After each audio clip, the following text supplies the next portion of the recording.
What Really Happened with your host, Mike Rivero.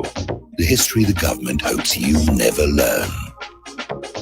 Here is your host, Michael Rivero. And aloha, America. Welcome to our show today. It is Monday, January 21st, 2019. It's also Martin Luther King Day, and we have got a lot of stuff to talk about. So the phone lines are open, 800-313-9443. Sam is in our control room again and ready to just basically answer the phone, put you on the air with your comments, questions, and so forth. Now, quick little program note. Pardon me. In our third hour today, we're going to have Tom, and I hope I'm not going to butcher this, Kaonohi, who has written a book, After Trump, How Nationalism Can Save America. And we're going to be talking with him about where he thinks the country is going to go in the post-Trump years. So we'll be talking about that here. Meanwhile, getting into the news here, as I said before, it's Martin Luther King Day. And it's rather interesting how much the country has changed, because Martin Luther King was out there advocating for a colorblind society. And today, that's actually considered racist by today's left. Remember when they came on out with Black Lives Matter, and then somebody said, well, all lives matter, and they said, oh, no, that's being racist, that's being racist. So it's a complete reversal of Dr. King's legacy.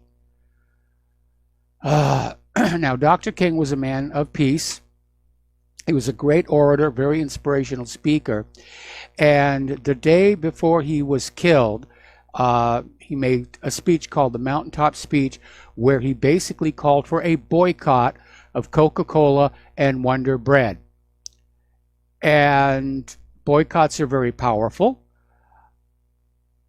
And maybe it's time that we start doing that again, not necessarily Coca-Cola and Wonder Bread, but Microsoft and Walmart and Monsanto. Some of our history's greatest peacemakers have used boycotts to great effect. They do work. That's why Israel is so afraid of BDS. Gandhi especially. Now, interestingly enough, a lot of people are trying to hijack Dr. King's legacy for their own particular agenda. And there are a lot of people over on the left saying, that Martin Luther King would have gone for open borders and welcoming everybody in. According to his speechwriter, Martin Luther King Jr.'s own speechwriter said he was absolutely opposed to illegal immigration. And so you have the Democrats are out there, even though they voted for funding a border wall just 5 years ago. Today, it's absolutely not, absolutely not. And the agenda seems to be simply denying Trump any kind of a political victory and to heck with whatever problems it causes for anybody else. So today, Martin Luther King Day is a celebration of Dr. Martin Luther King's birthday. And for reasons that might become very obvious, they don't want a lot of discussion about exactly how he died. Now, the official story is that this loner, James Earl Ray, shot Dr. King on the second balcony of the Lorraine Motel, shooting from a restroom in a rooming house just across the way. But James Earl Ray denied doing it. He was coerced into a confession, which he immediately retracted, and that was basically it. The judge says, no, we got your confession. That's it. You're going away. End of story. But there were a lot of odd things about the assassination. And one is, of course, the fact that ballistic tests could never match the rifle owned by James Earl Ray to the bullet that killed Dr. King. And to get into the specifics about it, James Earl Ray's rifle had a manufacturing defect which left a deep gouge in every bullet that was fired through it. And the bullet that was recovered from Dr. King did not have that gouge. There was that strange situation where Dr. King preferred being on the ground floor of where he was staying, and there had been a last-second change in his reservation, and nobody knows where that came from, that basically put him up there on that high place. But the most important one, and we have this detailed on the front page of whatreallyhappened.com, relates to this iconic photo of Dr. King lying on the balcony, and 4 people around him are all pointing in the direction where the shot came from. And we've been told all along they're pointing at the bathroom window in the rooming house where James Earl Ray was shooting from. But if you look at a wider view of that area, you see they're not, in fact, pointing at that bathroom at the rooming house. They're actually pointing to the roof of the building next door. So there's another reason to doubt the official story. Now, James Earl Ray, of course, passed away in prison of an illness that could have been treated had he been let out. At the time of his passing, he was arguing for a new trial based on the evidence that I mentioned about the gouge that was left in bullets by his rifle not being present on the bullet that killed Martin Luther King. And the FBI held ballistics tests, and again, the rifle produced the gouge. The FBI said the tests were inconclusive because the gun hadn't been properly cleaned, and then they stalled and stalled and stalled on new tests until James Earl Ray passed away, at which point the court said, well, nobody else has standing to challenge the earlier conclusions, and that was basically the end of it.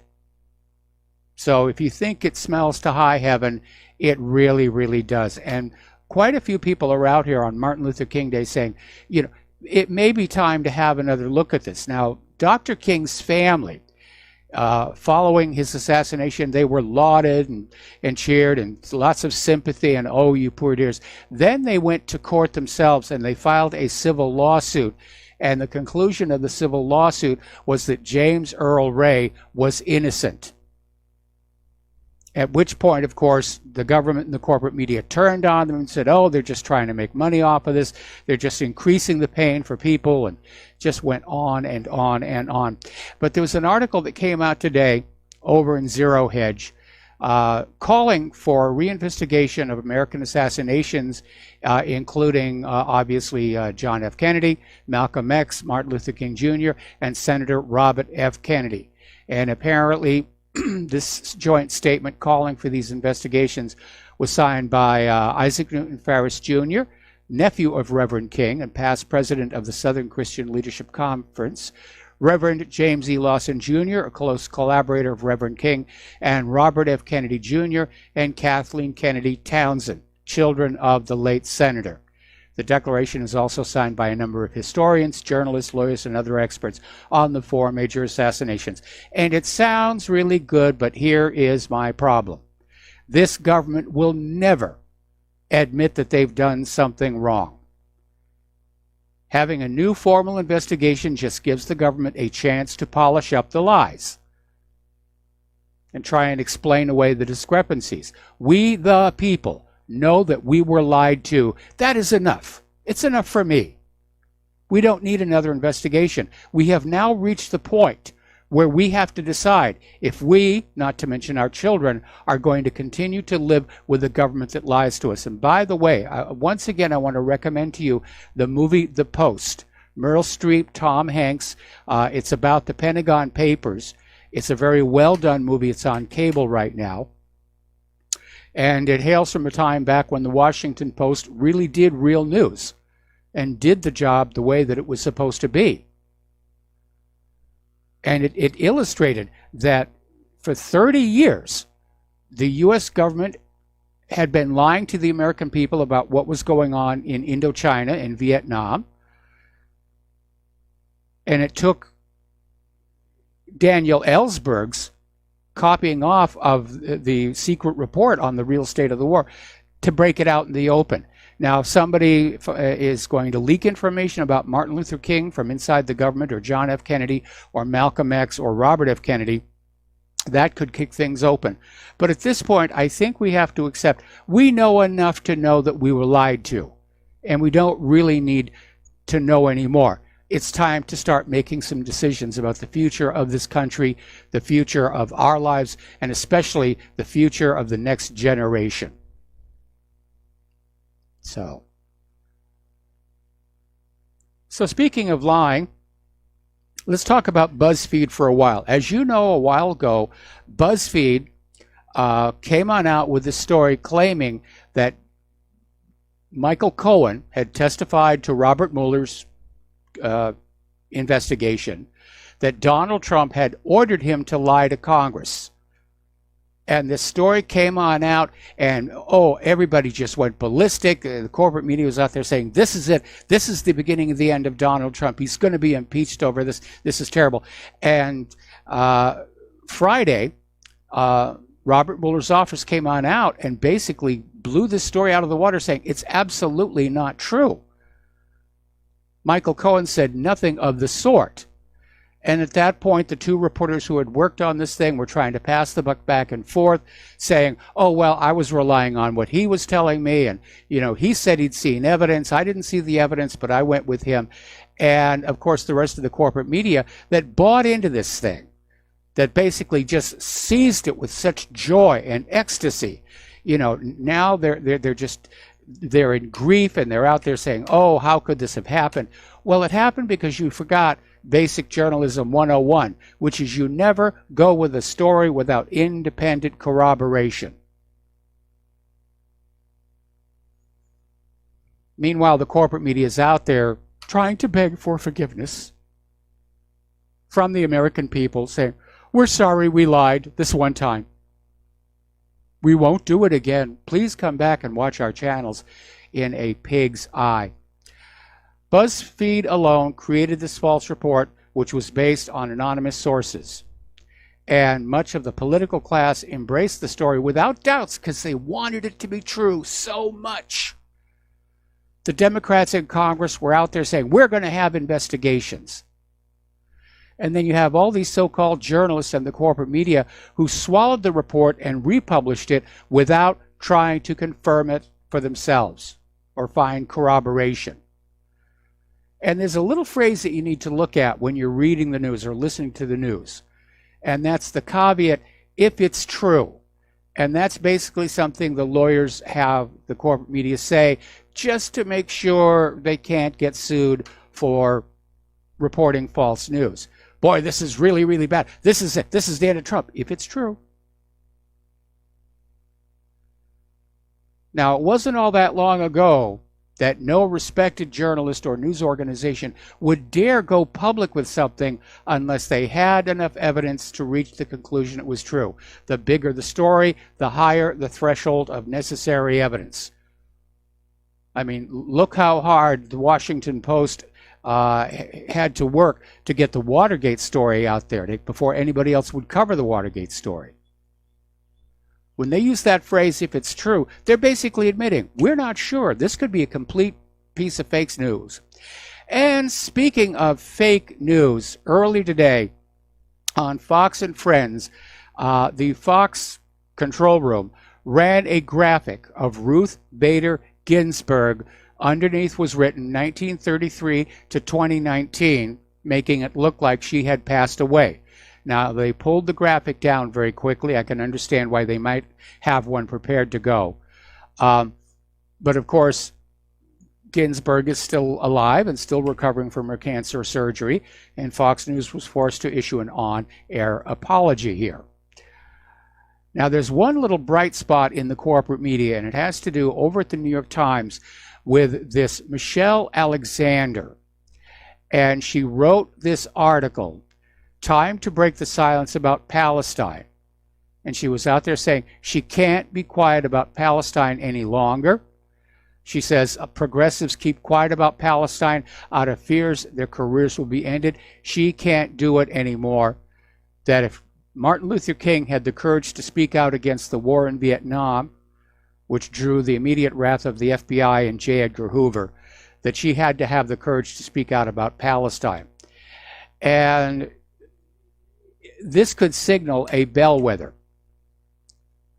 where now the issue of Palestinian rights is now an open topic at the New York Times. So, of course, Israel advocates are already out there saying, oh, her piece, it's a strategic threat. It's shameful appropriation of Dr. King's memory. And, of course, it's anti-Semitic and it's Jew hate and so forth and so on. But a lot of people are reading that article. It's going viral, and maybe it's going to open up the story a little bit. Then we have this other embarrassment, and it has to do with this so-called confrontation between these Covington Catholic students and a Native American veteran.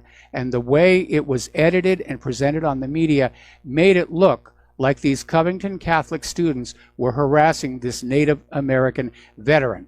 And again, oh, it's a bunch of white people, it's a bunch of Catholics. We can make them look bad. Let's go to broadcast, let's go to publication with this. And once again, they wound up with egg all over their collective faces. So if you do a little bit of digging, you find out these Catholics didn't do anything. The Native American guy just walked up to them and started banging drums right in their face while a group of black activists hurled slurs and insults at them, trying to provoke them. It's exactly the opposite of how it was presented. Now, Nathan Phillips is supposedly this Native American radical activist who confronted those MAGA hat-wearing Catholic teens in the March for Life. Turns out he's an actor. He starred in a 2012 Skrillex video called Make It Bun Dem, which was about attacking the police. So he's a player. He's a convenient face that they can put in to stage these events. Now, the latest word is these Covington Catholic the high school itself may sue the corporate media outlets for spreading fake news. And apparently every single member of the media who defamed, slandered, and doxed the Covington boys will be served. And each and every tweet will be archived and turned over to the students' legal counsel. So they're fighting back, and good for them. But that's not going to placate the leftists. They want to believe. Forget about the facts. We want to believe here. Out in Hollywood, there's this producer, Jack Morrissey. He's known for projects like Beauty and the Beast and the Twilight Saga. He basically called for these high school Catholic boys to be fed into a wood chipper. And he just piled onto this hate-filled media frenzy. And again, if you look at the full video of the incident, the teens did nothing wrong. They were ambushed by these blacks calling them crackers, and the Native American Indian man is a far-left activist. Meanwhile, again, in Los Angeles, there's a disc jockey, Michael Buchanan. He goes by the stage name House Shoes. He's a Detroit-born hip-hop producer and DJ, currently living in Los Angeles, and he took to his Twitter account this weekend to call for the Covington Catholic children to be locked into the school and the school burned to the ground. He actually said that on Twitter. You want to know what the surprise is? Twitter says he didn't violate the rules, that it's perfectly okay for him to say that. Now, Stormy Daniels, maybe sensing another chance to get her name in the news media, wants to build a wall around the disgusting punks who taunted the Native American protester. Even when it's exposed as a lie, they keep pushing on it. They keep pushing on it.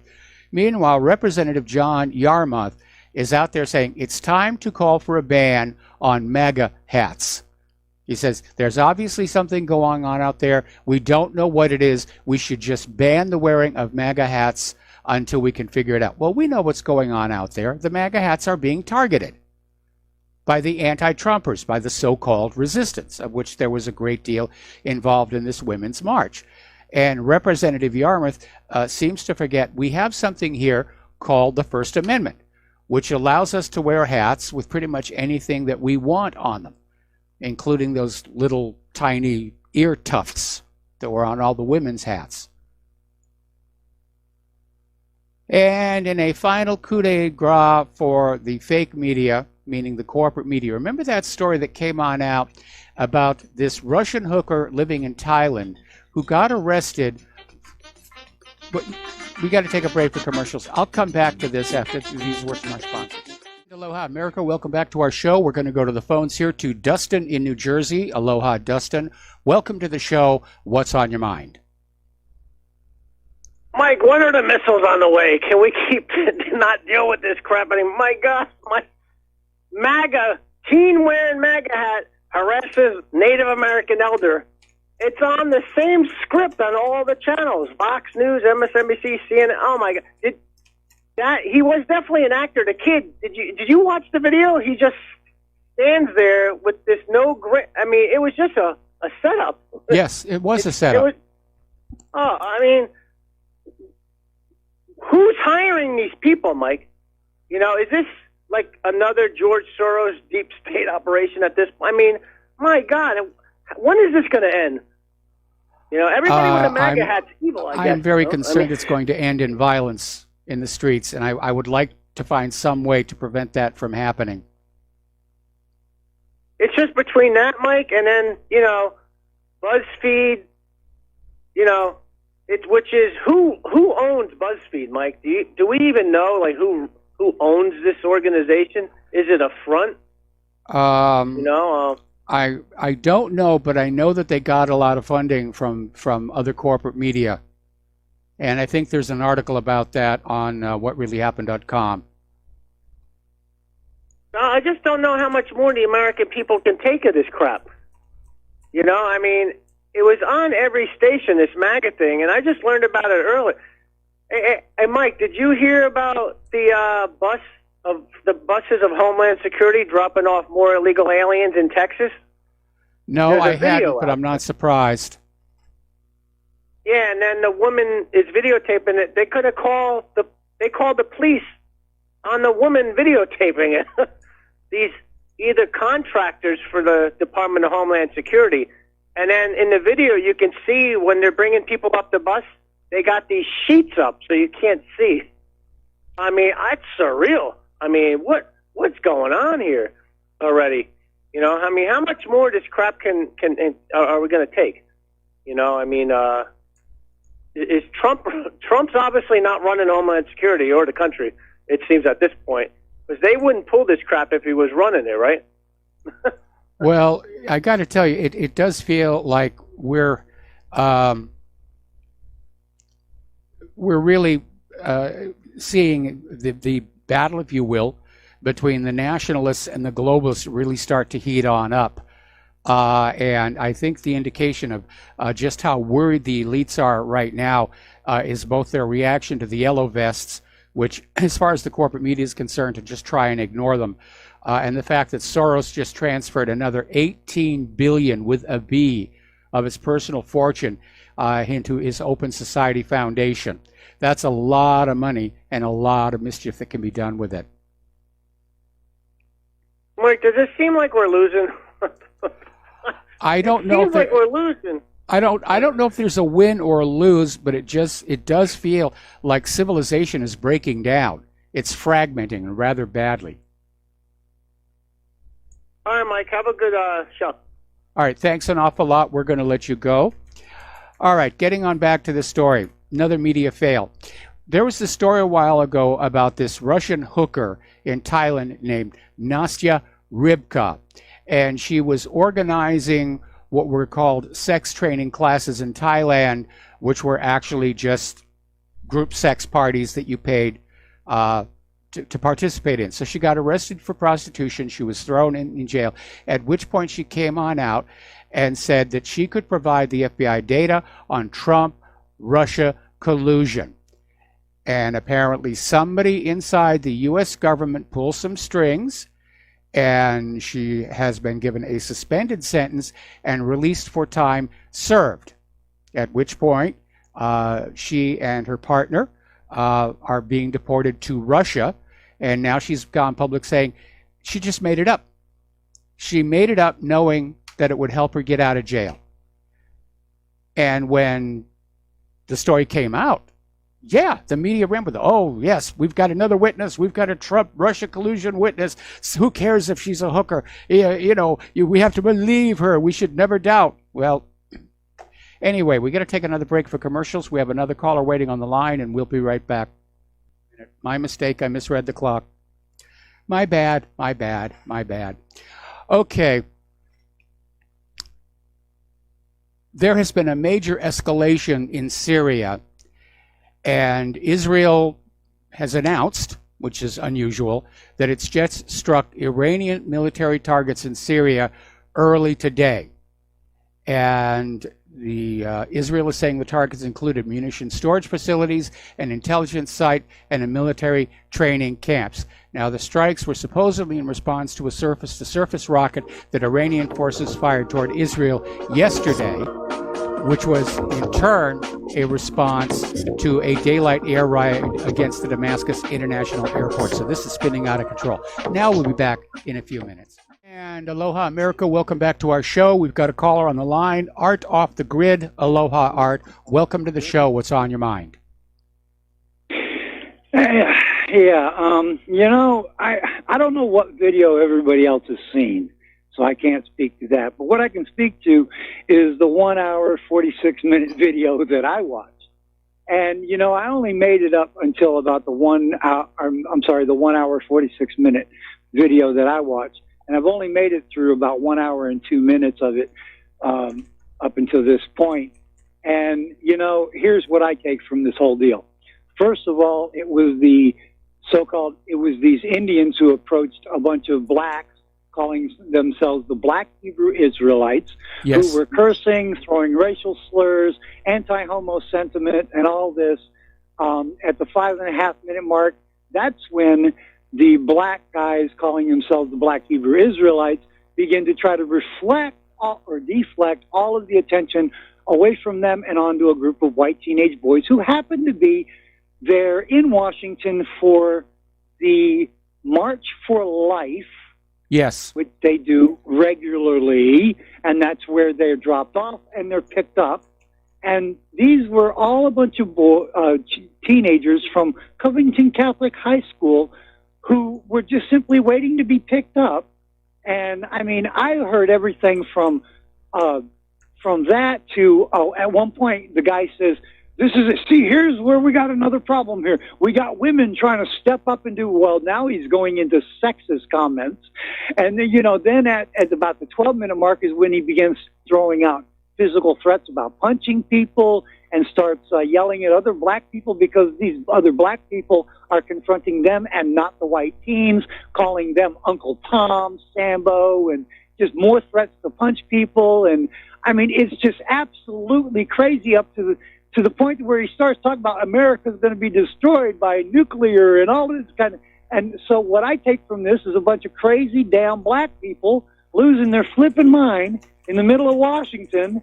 And it's just, and these poor teenagers are caught in the middle of this, trying to figure out exactly what planet they're on. Yeah.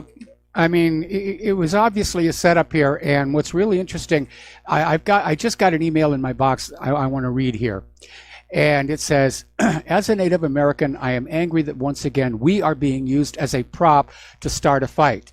I didn't know who that guy was that started banging the drum. I don't even know what the protest was about. Well, I'm an elder too, and I'm afraid that the left will not be happy until blood is running in the streets. I remember the saying during the Vietnam War, what if they gave a war and no one came? Same could be said for these phony protests. And that's a very, very good observation. And of course, we know now that this guy who started the ruckus, this so-called Native American with his drum, he's a paid political activist, and he's appeared in films before. Yeah. He's a hired gun, and it was a setup to try and demonize the Catholics, to try and demonize white people in general, and of course to keep mounting pressure against the pro-life movement in the face of these ever more ridiculous and stringent calls for completely wide open abortion. In fact, that one they're talking about in New York about legalizing abortion right up to the point of birth. That is obscene. I know. And then, and what really makes this bad, Mike, and this is where I really begin to have problems, is when we've got members of Congress now talking about wanting to ban these MAGA hats until they can figure out just exactly what's going on here. Wait a minute. Now come the clothing police? Are you absolutely out of your flipping mind? I say we ban Congress. You're not going to get any opposition from me. I mean, anybody who's out there saying that the MAGA hat should be banned needs to go back and read that Bill of Rights. Yeah, because in the Ninth Amendment says the enumeration in the Constitution of certain rights shall not be construed to deny or disparage the retained by the people. That means the right to wear whatever you want to wear, whatever clothing you want to wear. It's your right, your most fundamental right to choose for yourself. So there you go, the Ninth Amendment. And let's not forget the Tenth Amendment, where the power is not delegated to the United States by the Constitution, nor prohibited by the states, or reserved to the states respectively, or to the people.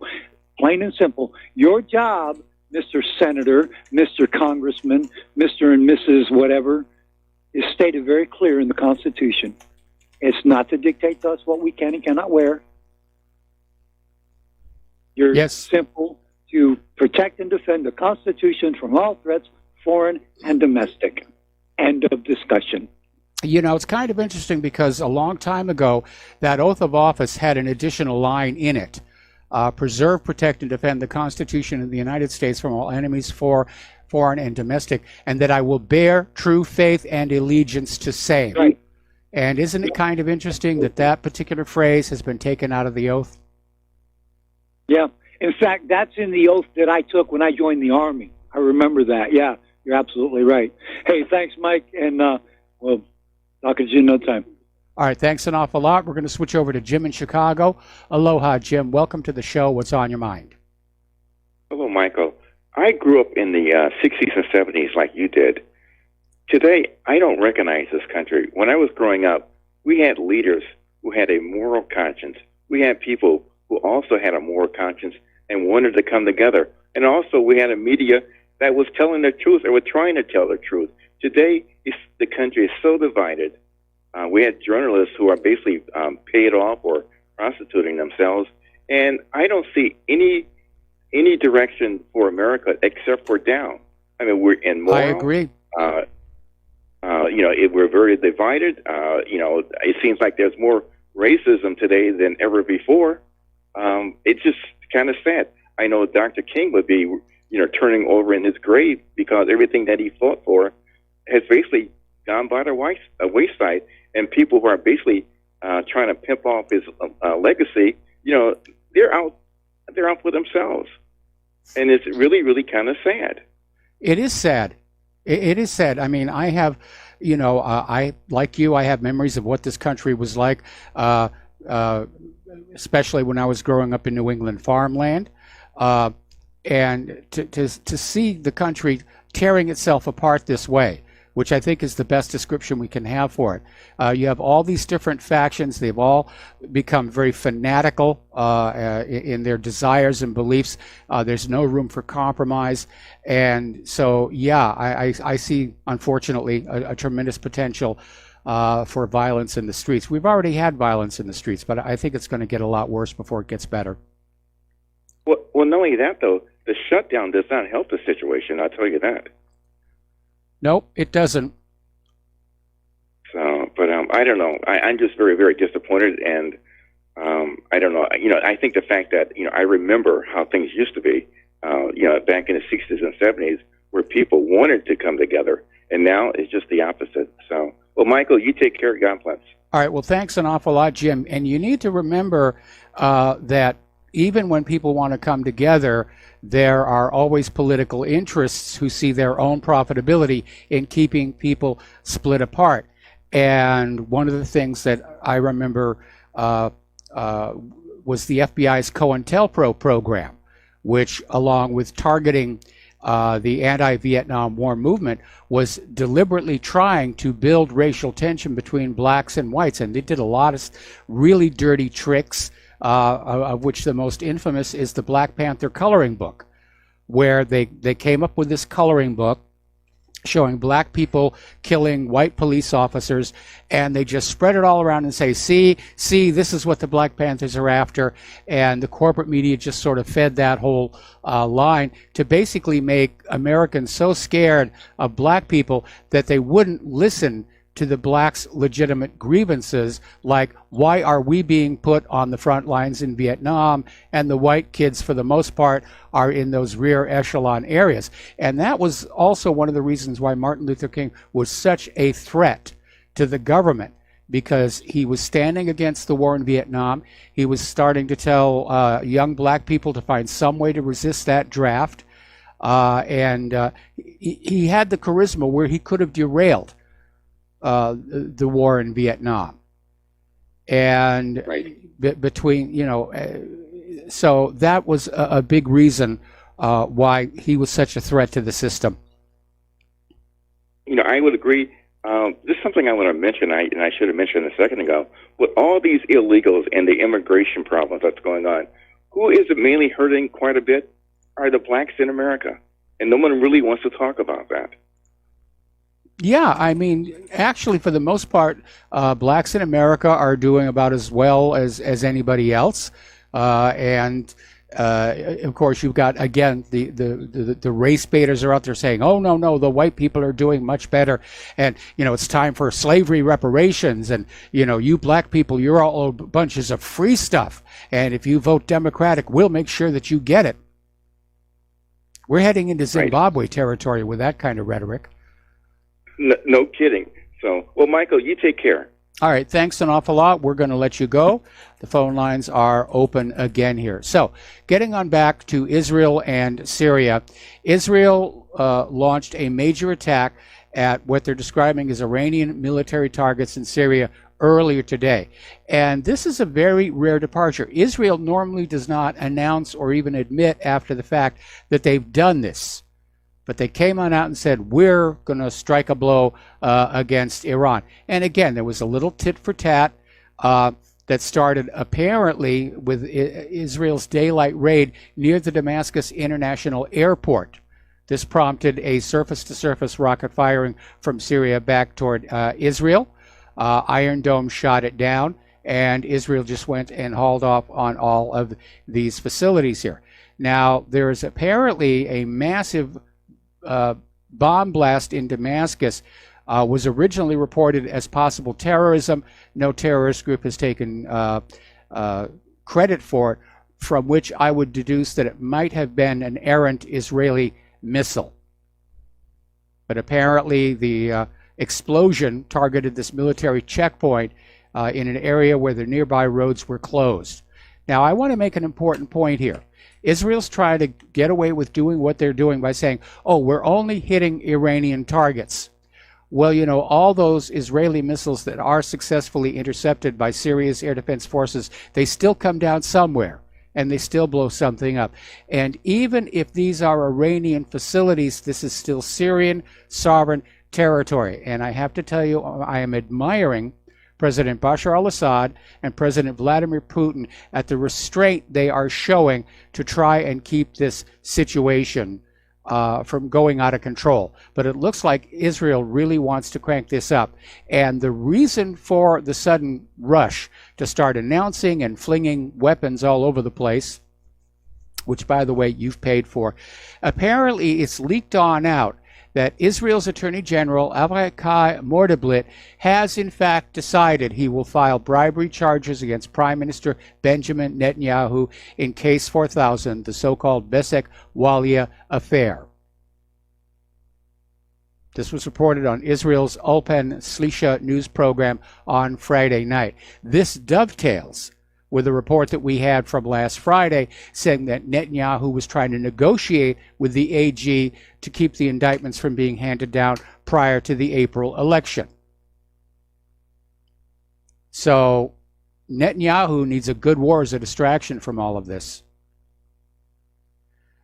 Now, getting on back to Syria, as you know, just when Trump said, I'm pulling the troops out, there was this supposed suicide bombing that killed a lot of people, including 4 service members. And this was immediately seized on by all the war hawks as why we have to stay in Syria.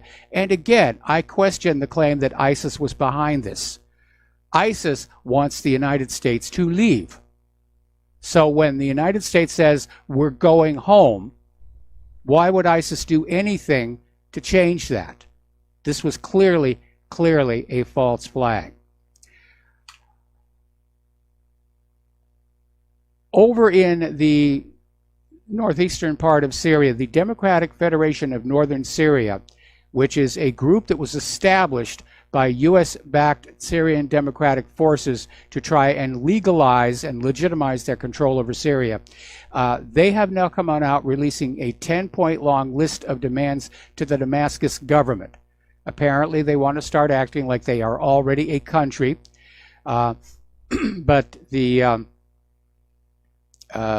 demands include more rights to the minorities, autonomous administration of their part of Syria, and their own independent foreign policy. So they're at least talking, but I don't think Assad is going to go along with that because the Kurds have just been such a pain in the Okole for a long time. And for those of you who don't speak Hawaiian, Okole is what you're sitting on, and I do not mean the office chair here. Over in the Kerch Straits, there's been another incident. It made the headlines briefly. 2 ships caught on fire in the Kerch Strait. One of them was rocked by a major explosion. Several people were killed. There are now 10 rescue ships picking up the sailors and looking for survivors. The official story at this time is that there was a fuel transfer going on and somebody violated safety rules and basically set off the blast. So it wasn't Russia, wasn't Crimea, wasn't the United States. It's just an industrial accident and a doozy. Down in Greece, there is a major protest going on in Athens against the Macedonia name change deal. Now, for those of you a little late to the table on here, as it turns out, there are 2 countries calling themselves Macedonia, which can lead to a certain amount of confusion. So there was this deal worked out where one of the countries was going to change their name, and apparently the people are not at all happy. They want to be known as Macedonia. You, other country, you change. As you're already aware, Trump has come on out with a new missile defense plan, which will be a bonanza for political patronage in Washington. Huge bonus for the military-industrial complex. And he's basically pushing efforts for a ballistic missile defense shield, including the introduction of space-based weapons. And this is Eisenhower's nightmare writ large. The military-industrial complex. We got to take another break for commercials, and we'll be right back. Aloha, America. Welcome back to our show here. Now, the Smithsonian, in their magazine, has put out a map, which is linked to whatreallyhappened.com, and it shows the U.S. military is currently operating in over 40% of the world's countries. And it's global. It is a world war. Americans are actively engaged in combat, they call it countering terrorism, in 80 nations on 6 continents. Anyway, over in Great Britain, it's been admitted that 1/3 of the Royal Air Force planes can't fly, including dozens of their 80 million pound Typhoon jets. Some 142 jets out of 434 aircraft are mothballed or being repaired. The planes belong to the Air Force's sustainment fleet rather than the forwarded fleet, which is ready for deployment.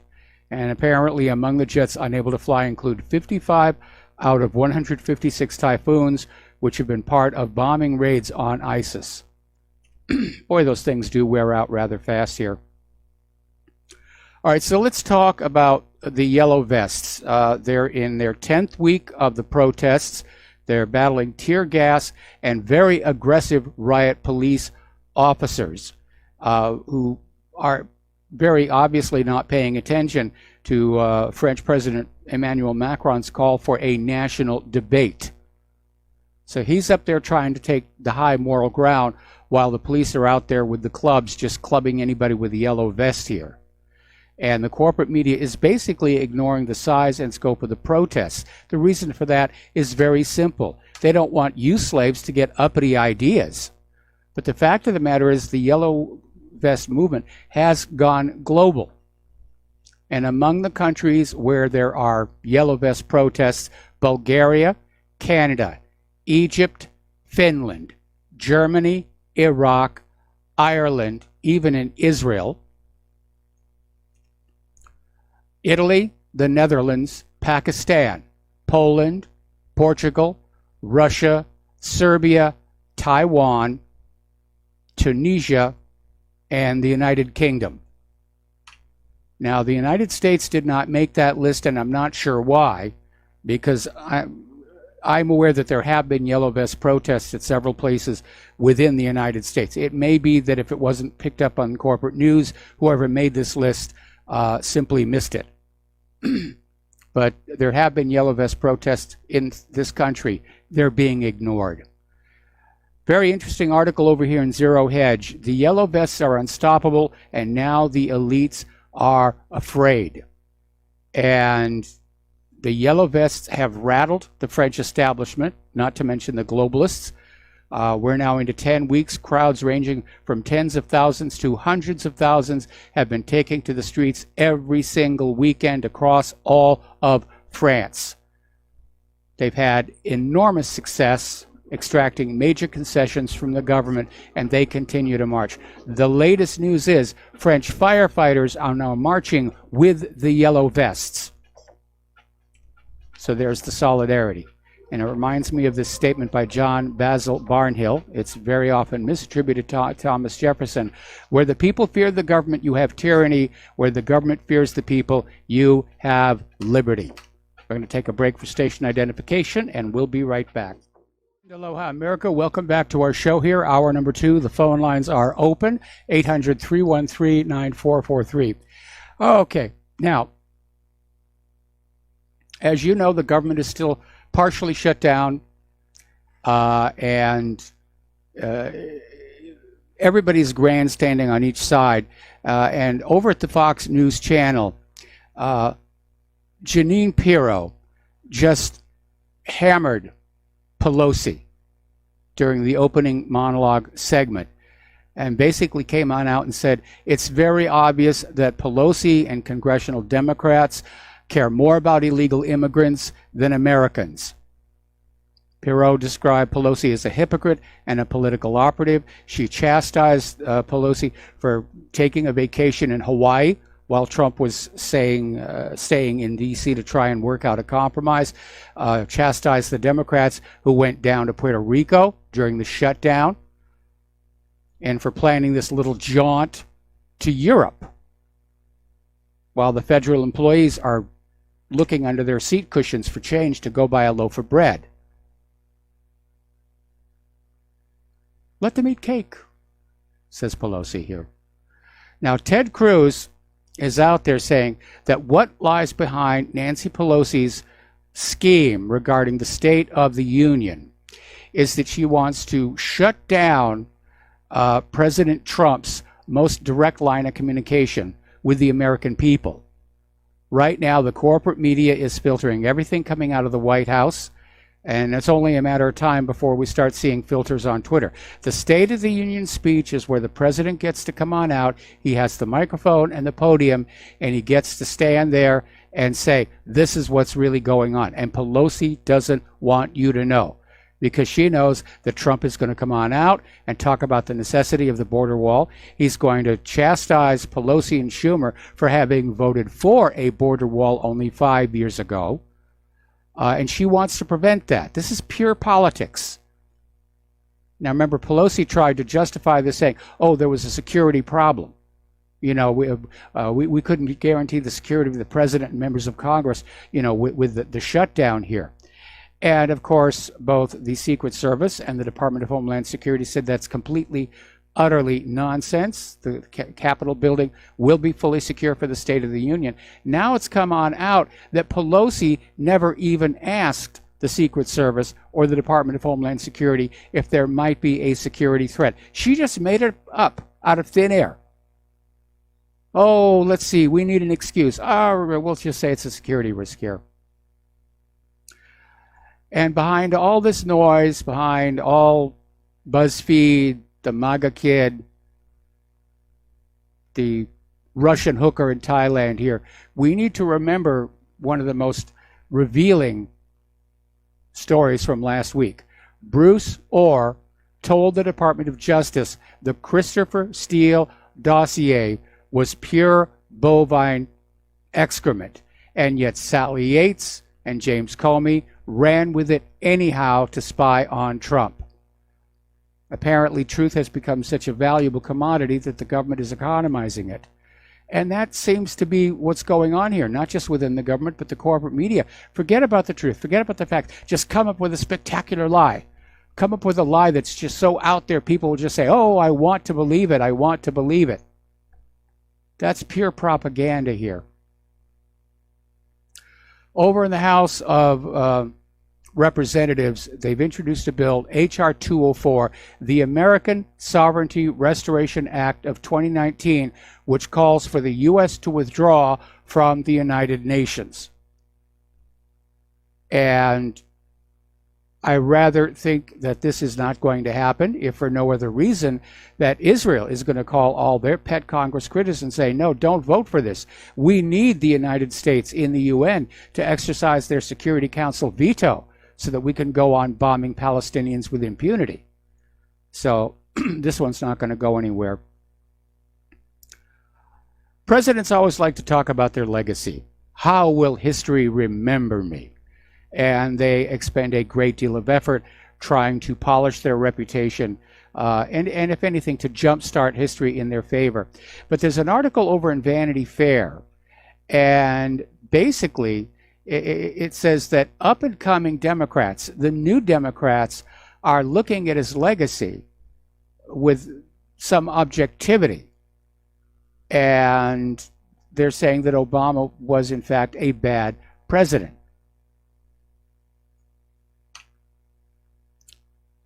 Here's a good one. Ben Carson has been digging into funding, and he's discovered that in the second term of the Obama-Clinton administration, that money was simply disappearing. And Ben Carson has discovered that Barack Obama mismanaged $516 billion in taxpayer funds. That's $500 billion that just sort of came and went through the White House. Nobody's going to talk about it. The media is mum. We're going to do a shout out now to our on-air affiliates who are just now rejoining our network. To nobody's surprise here, research by the University of Sheffield has revealed that more than 3/4 of people are very dissatisfied with political parties, and has identified 7 major qualities people want to see in parties today. Dissatisfaction is high across all areas. Highest of all, of course, is the failure to deliver promises. 87% of respondents in the study saying the political parties don't do this very well.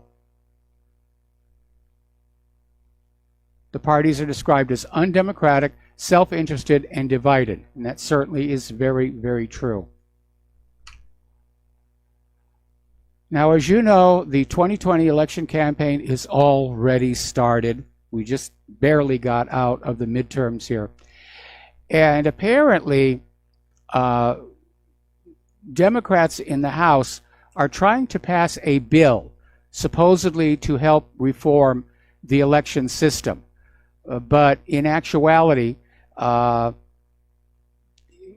it's basically pushing for the advantages the Democrats have. This bill, it's called For the People Act, or H.R. 1, would require all 50 states to adopt automatic voter registration based on federal databases such as those on food stamps. Now, not everybody on the food stamp program is a legal American citizen and entitled to vote. This H.R. 1 also mandates looser rules governing provisional ballots, 2 weeks of early voting, prohibits restrictions on votings by mail, and limits the ability for states to remove voters from rolls. They're basically trying to legalize all of the little dirty tricks that they use. Now, they didn't quite get into legalizing democratic vote harvesting, But a recent op-ed in the Wall Street Journal said, give the Democrats time. They want to change the very nature of our election system so they can go on stealing elections. We're going to be a one-party country, just like the former Soviet Union was. Meanwhile, over in Davos, the global elites are gathering together for the World Economic Forum and just upset that things aren't going the way they want, that globalism is faltering, that the people are waking up and they're not happy with the way they're being enslaved. Now, the wealth of the 12 richest Davos billionaires increased by $175 billion in the last 10 years. And basically, Davos is where the world's richest, most powerful financiers, politicians, artists, and celebrities, they fly in on their private jets surrounded by bodyguards, and they sit down to discuss the world's ills, which for the most part they've created. And they're still out there pushing the global warming hype, which seems to ignore the carbon emissions from the private jets. And they're saying that the only way global warming can be saved is by paying a major bank billions in carbon credit commissions, not to mention social upheaval and populist anger. It was described as a reunion for the people who broke the world. I think that's a good description. Now, near Davos, there is a ski resort. And apparently up at the ski resort, all of these limousines from all of these World Economic Forum attendees are causing huge traffic problems. And the locals are out there saying, why are they doing this? You know, why don't they just take public transportation the way Swiss central bankers and government ministers do? And that's a very, very good question.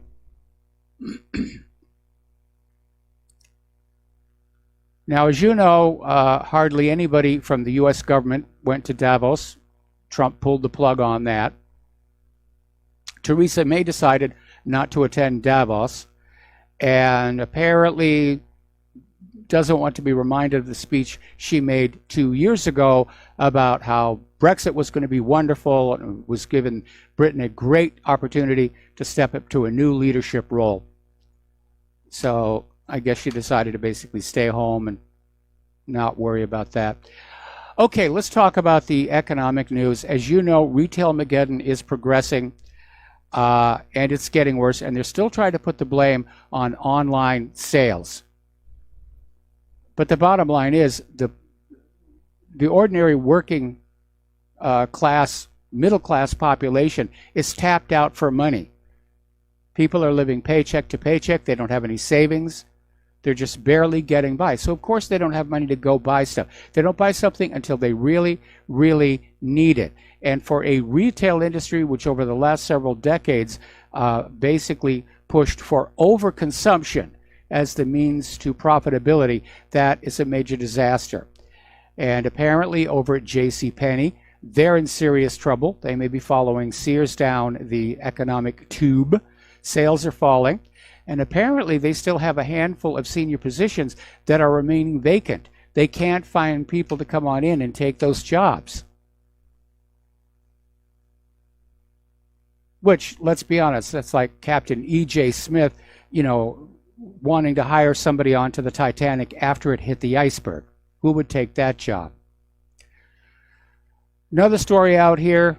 This is in the Daily Mail, and you've probably noticed this already. It's a phenomenon called shrinkflation. And that's where, in order to not increase prices on products to an alarming degree, the products themselves are made slightly smaller, and it's done a little bit over time in the hope you won't notice, but people are noticing it. And apparently there was a study that found 206 products, including chocolate bars, bread, and cereal, have gotten smaller since 2015. And it's got nothing to do with Brexit. It has to do with getting more money out of the people for less product. Now, a while ago, I don't know if it's still there or not, but somebody who would like spend his entire life working at McDonald's had started collecting the packaging for the Big Mac when it first came out. And every time there was a new revision, he would get that. And he put up a website where you could see the history of the Big Mac packaging over time. And yes, over time it got smaller and smaller and smaller and smaller and smaller.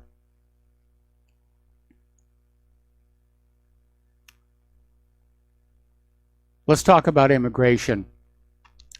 Up in the liberal utopia of Seattle, some of the areas there have seen a 31% increase in crime just last year. Out in Los Angeles, the school district, the cost of educating the illegal immigrants and their children is costing hundreds of millions of dollars per year, could even be above $1 billion, according to experts. And this, of course, is coming on out while they're having a teacher strike, where the teachers are saying there isn't enough support for these huge classes. They're protesting not just about teacher pay, but classroom size, support staff, and okay. So it's costing a huge amount of money. Okay, we got a caller waiting on the line here. Al in Canada, aloha. Welcome to the show. What's on your mind? Hi, Mike. You were saying earlier about politicians keeping their promises. Yeah. I think politicians just shouldn't lie. It should be against the law. I mean, we're paying them, right? Well, yeah, but we don't pay them as much as the corporations do. Politicians consider it their right to lie. They consider it a tool of statecraft. And, it's an old cliche. How do you tell when a politician's lying? Well, their lips are moving. And there have even been politicians who have claimed that they have a First Amendment right to lie. I mean, that's how absurd it really is. Yeah, it's gotten to the point where it's just silly. The system can't be fixed. No, it just can't be. We're going to have to let it tear itself apart. Now, interestingly enough, some years ago, there was the development of a new lie detection system called a voice stress analyzer, and I got to see one of the pro units that the CIA was using, and it was very, very good. And then they started being put on out to the marketplaces like Sharper Image, and they were all the rage. And this one is proving to be very accurate when I use it on politicians' TV speeches. But for some reason, voice stress analyzers are no longer available to consumers. They just wanted that to go away. You know, don't be testing me with a machine to see if I'm telling you the truth. Just believe I'm telling you the truth. I wouldn't lie to you. I'm your leader. Exactly. Trust me, I'm a banker. You know, Mike, there was a report today that came out and said the top 26 or 27 richest people in the world, and I guess that would be by Forbes, not the real rich people, but, you know, Bezos and those guys, right, have as much wealth as the bottom 3.8 billion. That's insane. That is feudalism.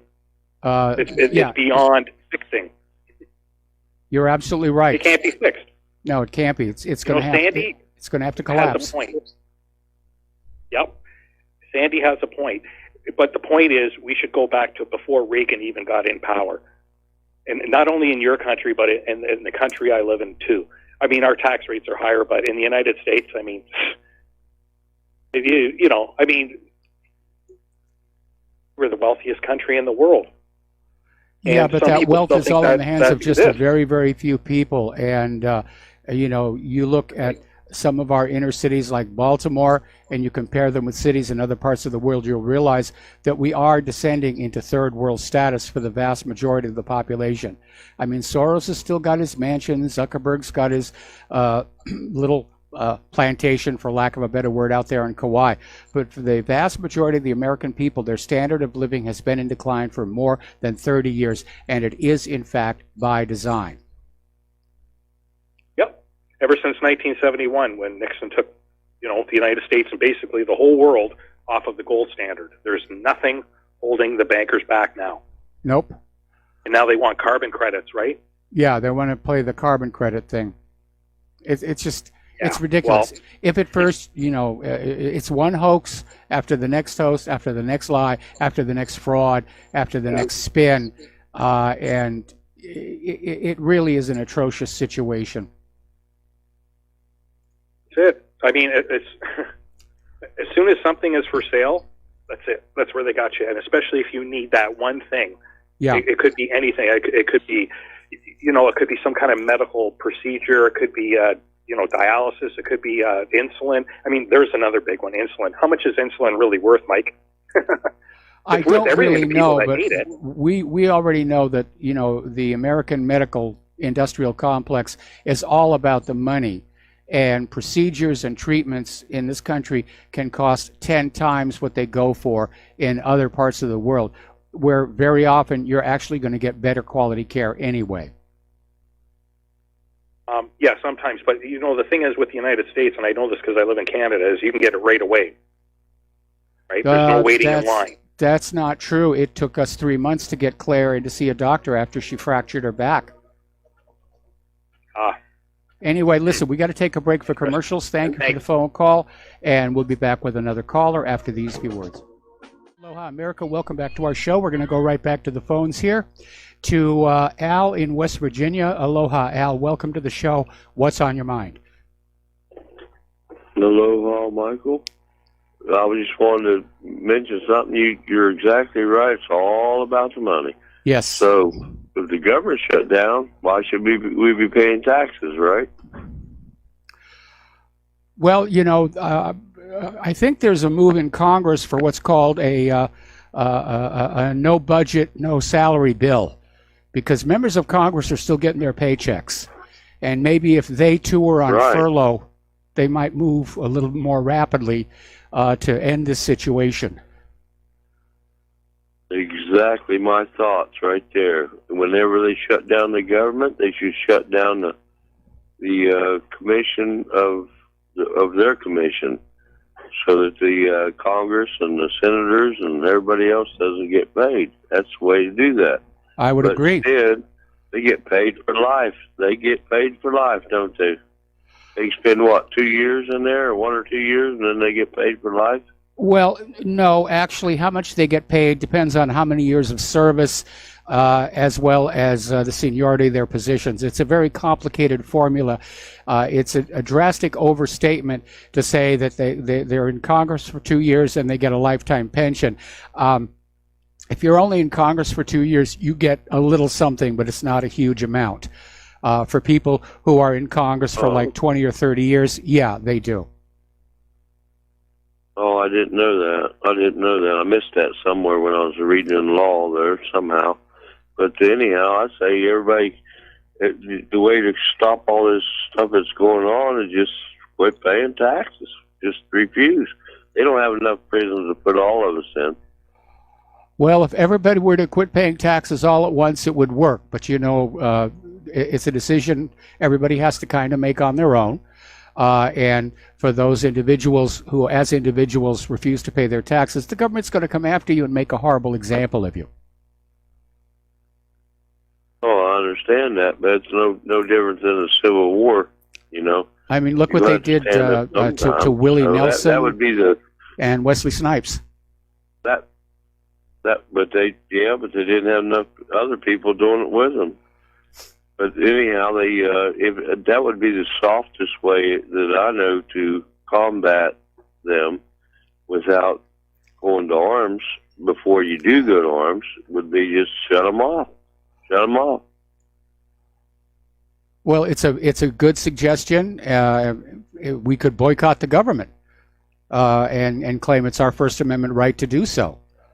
But again, from where I sit, this government is already tearing itself apart. And I think ultimately we're going to see a Soviet Union style collapse. And it's going to be rough after that while we form a new country. We're going to have to look after each other, especially all those people who are dependent on Social Security or all the other government entitlement programs. Care for those people is probably going to have to fall to the local level, to charities, churches, so forth and so on, and just the generosity of people in the neighborhood. we could see the neighborhoods rebuild. That is it. We you know what's funny about that right there? I took care of, in my household, I have a big house, and my family, I was raised this way, in my family, we always took care of the elderly. Yes. And we had 5 people that passed away as they got older, and my father did want to go to a rest home. I think he just done it. Well, actually, he didn't go to a rest home. He went to the VA hospital and passed away there, but for another hospital. I'm sorry, it wasn't a VA. It was another hospital, but he didn't want to. For some reason, he didn't want to die here at home. He knew he was dying. We all knew what was going on. Yes. But anyhow, all the other elderlies we kept here, and my mother. We all let them make their own decision. Do you want to go to a rest home, or do you want to be stayed here? Stay here and your family take care of you. And they chose to stay here, and I said, well, they wiped my butt when I was a kid, and I can damn sure take care of them. Yeah, I mean, So that was certainly the style I was raised with, that, people would have their parents in their homes or very close to them and just look after them. But unfortunately, in our entitlement society, there are a lot of elderly people who do not have supportive families, and they're dependent on that revenue stream coming in from the government, which, again, Social Security is a hollow shell. Starting with President Clinton, vast amounts of cash have been borrowed out of it and replaced with special issue Treasury bonds, which the government is apparently not in a position to actually redeem anytime in the near future. And so you're always hearing about the Social Security crisis. That's basically it. And that means that when this government tears itself apart, which is what I think is coming, we are going to have that commitment that we're going to look after each other and take care of each other. Anyway, Al, thank you for the phone call. We got to take another break for commercials, and we have another caller waiting on the line. Aloha, America. Welcome back to our show. We're going to go back to the phones to Mountain Man calling from Illinois. Aloha, welcome to the show. What's on your mind? Aloha. I liked your previous caller. That's exactly the kind of execution that we need to do. I don't like anything that resembles or aims toward violence, which they've got the upper hand. Yes. Okay, but there are things that we can do, like the previous caller said, that we can do, and we should be encouraged that there are things that we can do against what we see. The discouragement is in the. I don't know what it is about what you present and how you present it. It's not as discouraging as other shows on RBN, and so I continue to listen. Although there is a little bit of discouragement. What I need to do is find from other people. The guy that previously called, a large house, yeah. I don't, personally, I don't have that. It doesn't sound like you've got that either. But no. Yeah, don't you wish? But the point is there are things that we can do outside of the regular. In other words, I don't need to establish more confrontation with the laws that exist. In other words, my ability to wear a MAGA hat may be crimped, and that's fine. I don't need to wear a MAGA hat. Little things like that. I don't need to flaunt my rights. I need to live within the rights that they are taking away. And then there are things that we can do beyond that, outside that. And those are good things. Second Amendment rights. Man, if you can do it, great. Whatever. And those are good. Like the one radio show host here says, Second Amendment establishes, holds all the other rights that we've got there. Exactly. Okay, and so we don't need to what do you want to call it? Stand there, stamp our feet. I've got a right. I don't want to stand there like these people did. And you know, there's a reality to what it is that Martin Luther. One line I heard today, which was very good, from some guy in Memphis. You know, the Memphians. I like that term. The Memphians. What King did and what he said is very good. We don't need to ride the bus in dishonor. We can walk with honor. You know, those are the kind of things we need to do. What does that involve? You're going to get somebody that's going to call, and I'm going to latch onto that. But one guy called last week in response to what I was saying, and he said he, you know, again, a guy with some land, and he learned how to make an antenna out of the aluminum from beach chairs. Took him 100 hours to hammer it together, and he's rebroadcasting RBN in his neighborhood, which is, it's going to be property, and which is wonderful. Those are the kind of things I love. And the previous caller, you know, having his house full of people, wonderful stuff. And I'm not going to explain what I do because I want to stay under the wire, and I don't want to flaunt or demand rights. And we've got to be encouraged by each other that way. I'm encouraged by the antenna, number one. I'm encouraged by the guy that put up his elderly people in his house. Grand. Well, ordinary Americans basically are good people. They get driven to these extreme, violent positions by the politicians. And the purpose of this show, of course, is education. And the most important thing that we all need to educate our friends about right now is that you're being lied to by the corporate media, by the government. There are things happening that you are not being told, and that you need to be responsible enough to go on out and start digging to find out the truth of what's happening in the world. Excuse me, I got a hiccup.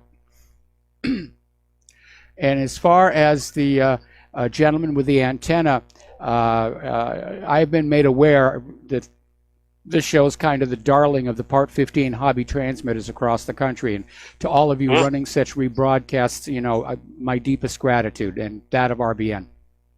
Yeah, really? And see, those are the things that, and those are two large things. I'm not that large.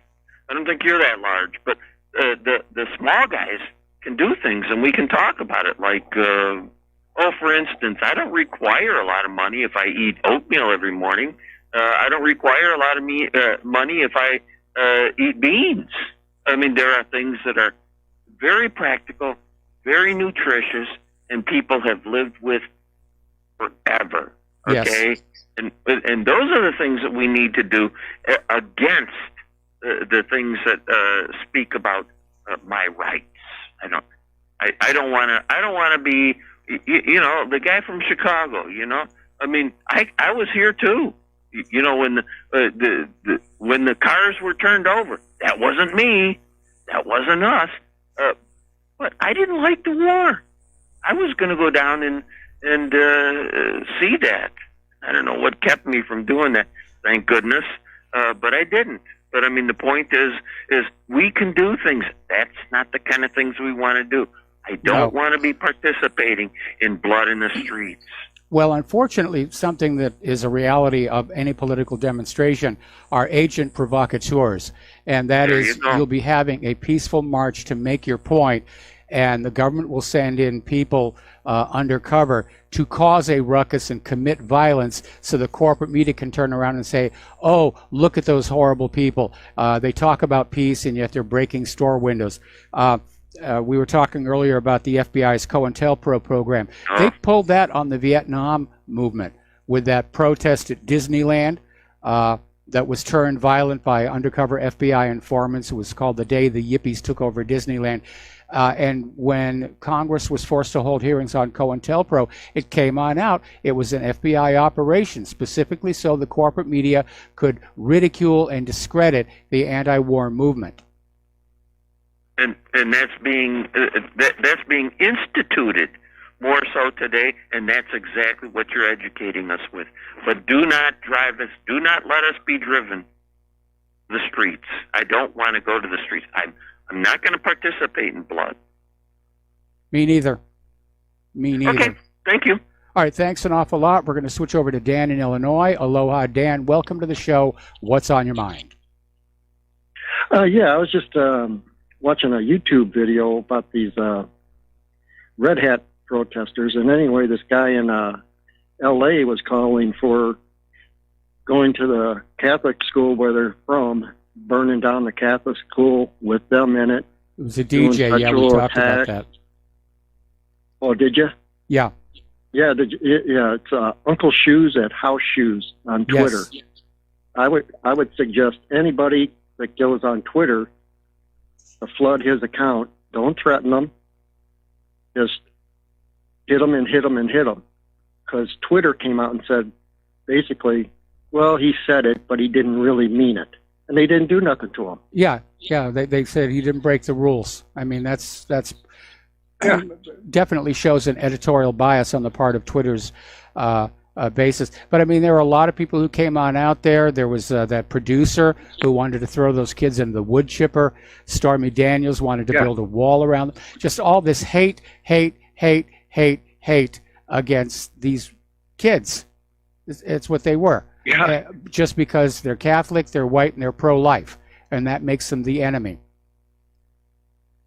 Yeah, that's how sick they are in their heads, you know. That's why I say anybody that goes on Twitter should hit these people with tweets, I guess you could say. I don't do that, but hit them hard. Don't threaten them.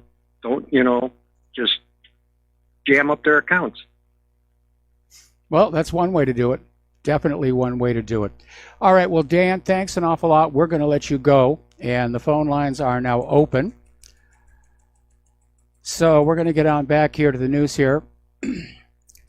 Over in Great Britain, they're still going back and forth about Brexit, and apparently Theresa May came on out today and said, well, actually, we do have an alternative Brexit plan, which she's going to try and put on out there, because apparently she's under a deadline to come up with something, or it will be the no-deal Brexit. And the doomsayers are already out there saying that a no-deal Brexit would hit global growth, and the IMF is out there saying furious voters are losing trust in governments, and it could wreck the world order. Not really. The world order is wrecking itself. That's what's going on with all of the infighting and the factionalization and the corruption.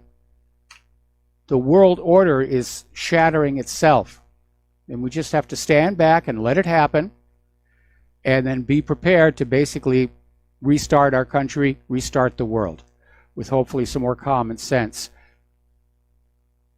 But the problem is, as Thomas Jefferson noted, it doesn't matter how perfectly you set up a government. Over time, the corrupt will work their way into it and corrupt the government to serve their purposes. And it is the curse of all political power that it attracts the very sort of people who should not be allowed to have it. And we keep having that proven to us over and over and over again, whether it's Maxine Waters or Dianne Feinstein or Nancy Pelosi or Chuck Schumer or Hillary Clinton. And it almost seems like good people, decent people, really don't stand a chance in Washington, D.C. That you're either going to join the clique and get on board with the program, sign that little pledge to Israel, or you're not going to go anywhere. Over in Germany, the Alternative for Germany party has become the main opposition party. And as a result, the domestic intelligence agency, the BFV, is basically admitting they're going to start monitoring Alternative for Germany for suspected extremism. Now, of course, extremism is one of those words that can be made to mean almost anything. We're seeing parts of Europe where it's considered extremist, if not illegal, to criticize migration. So AFD must be doing something right. They're underneath surveillance here. Over at the European Union, their parliament has voted in favor of introducing financial sanctions as punishment for countries that reject the EU's European values. Now, those European values are open borders, globalism, moving toward a federalized superstate, surrender of the national sovereignty, and the people in these European countries, they don't want that. They've had several years of it now. It's not working for them. Works great for Brussels, works great for the globalists, but the people of Europe are saying no. And so apparently the populist situation has reached the point where the European Union is out there saying, well, we're just going to fine you. We're going to take money away from you if you hold any political views outside of the ones we dictate to you.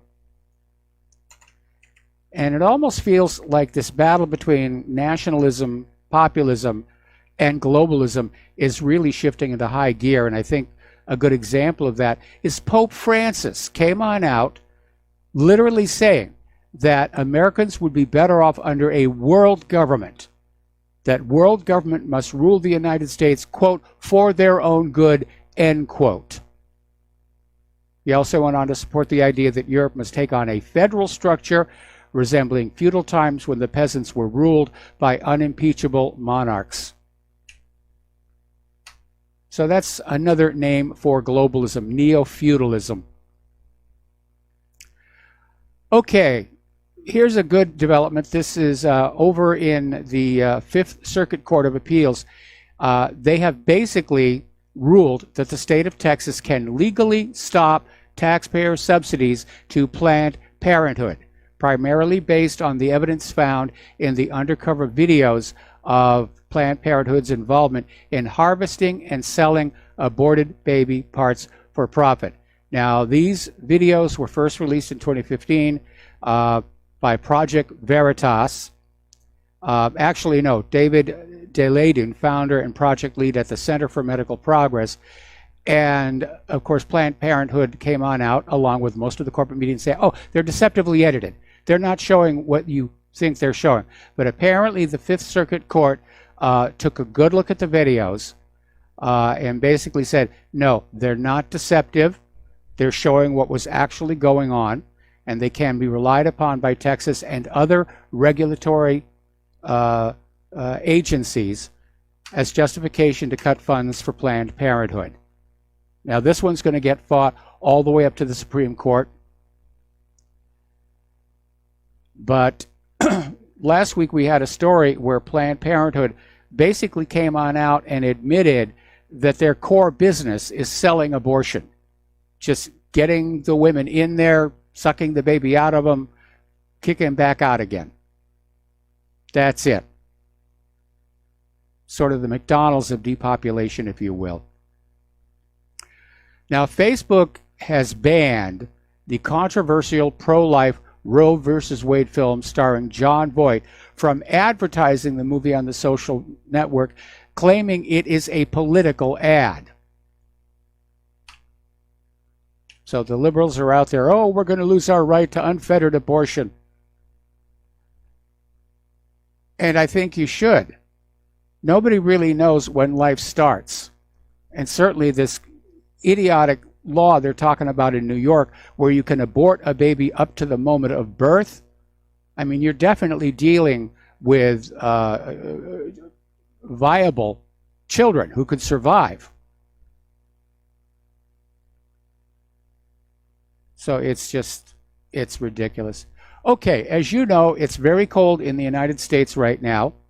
In fact, last night's lunar eclipse, which I got to see briefly here through the cloud cover on Oahu.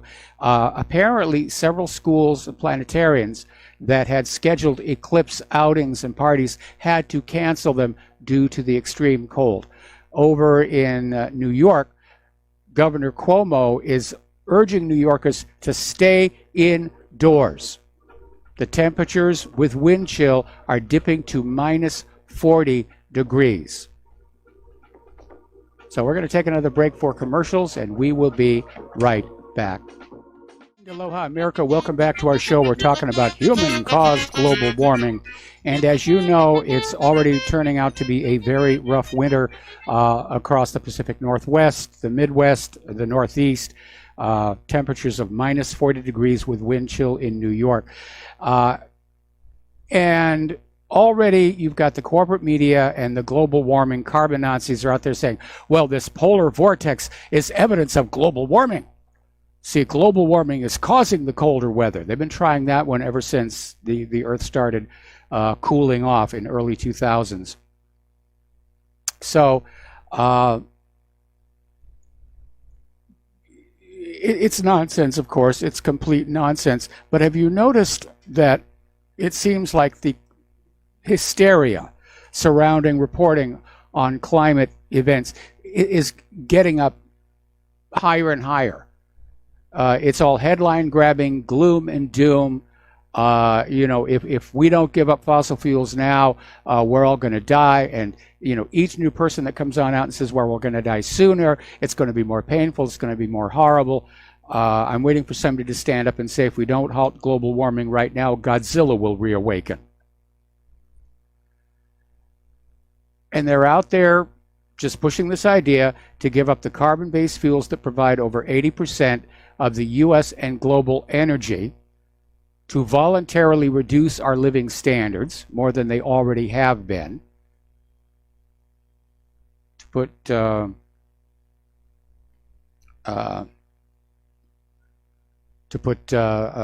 jobs at risk. I mean, shutting down the carbon fuel system would bring about a global economic crash. But these idealists don't care. They're absolutely convinced they serve a higher purpose. They're saving planet Earth, even as the actual science evidence turns against them. The world is not warming. It's getting colder. And all of this hysteria is coming off the computer models. And the computer models have drifted away from real field measurements years ago. And you go and you talk to some of these global warming supporters and say, why don't you go on out and look at the snow and ice? And their attitude is, oh, we don't need to look at that. The computer is telling us the world is warming. And we believe, we worship at the almighty computer. It tells us Earth is doomed unless you buy carbon credits and pay carbon taxes here. But if you've noticed, going on back to when this all started with Al Gore's inconvenient spoof, all the doom and gloom predictions that they've made, none of them have happened. The polar bears have not gone extinct. The coasts have not flooded. The Arctic still has its ice. In fact, this year it's got a lot more of it. The islands out in the middle of the Pacific didn't drown.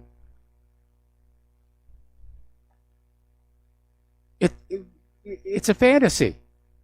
And they're using this fantasy to trick you out of your money and your obedience.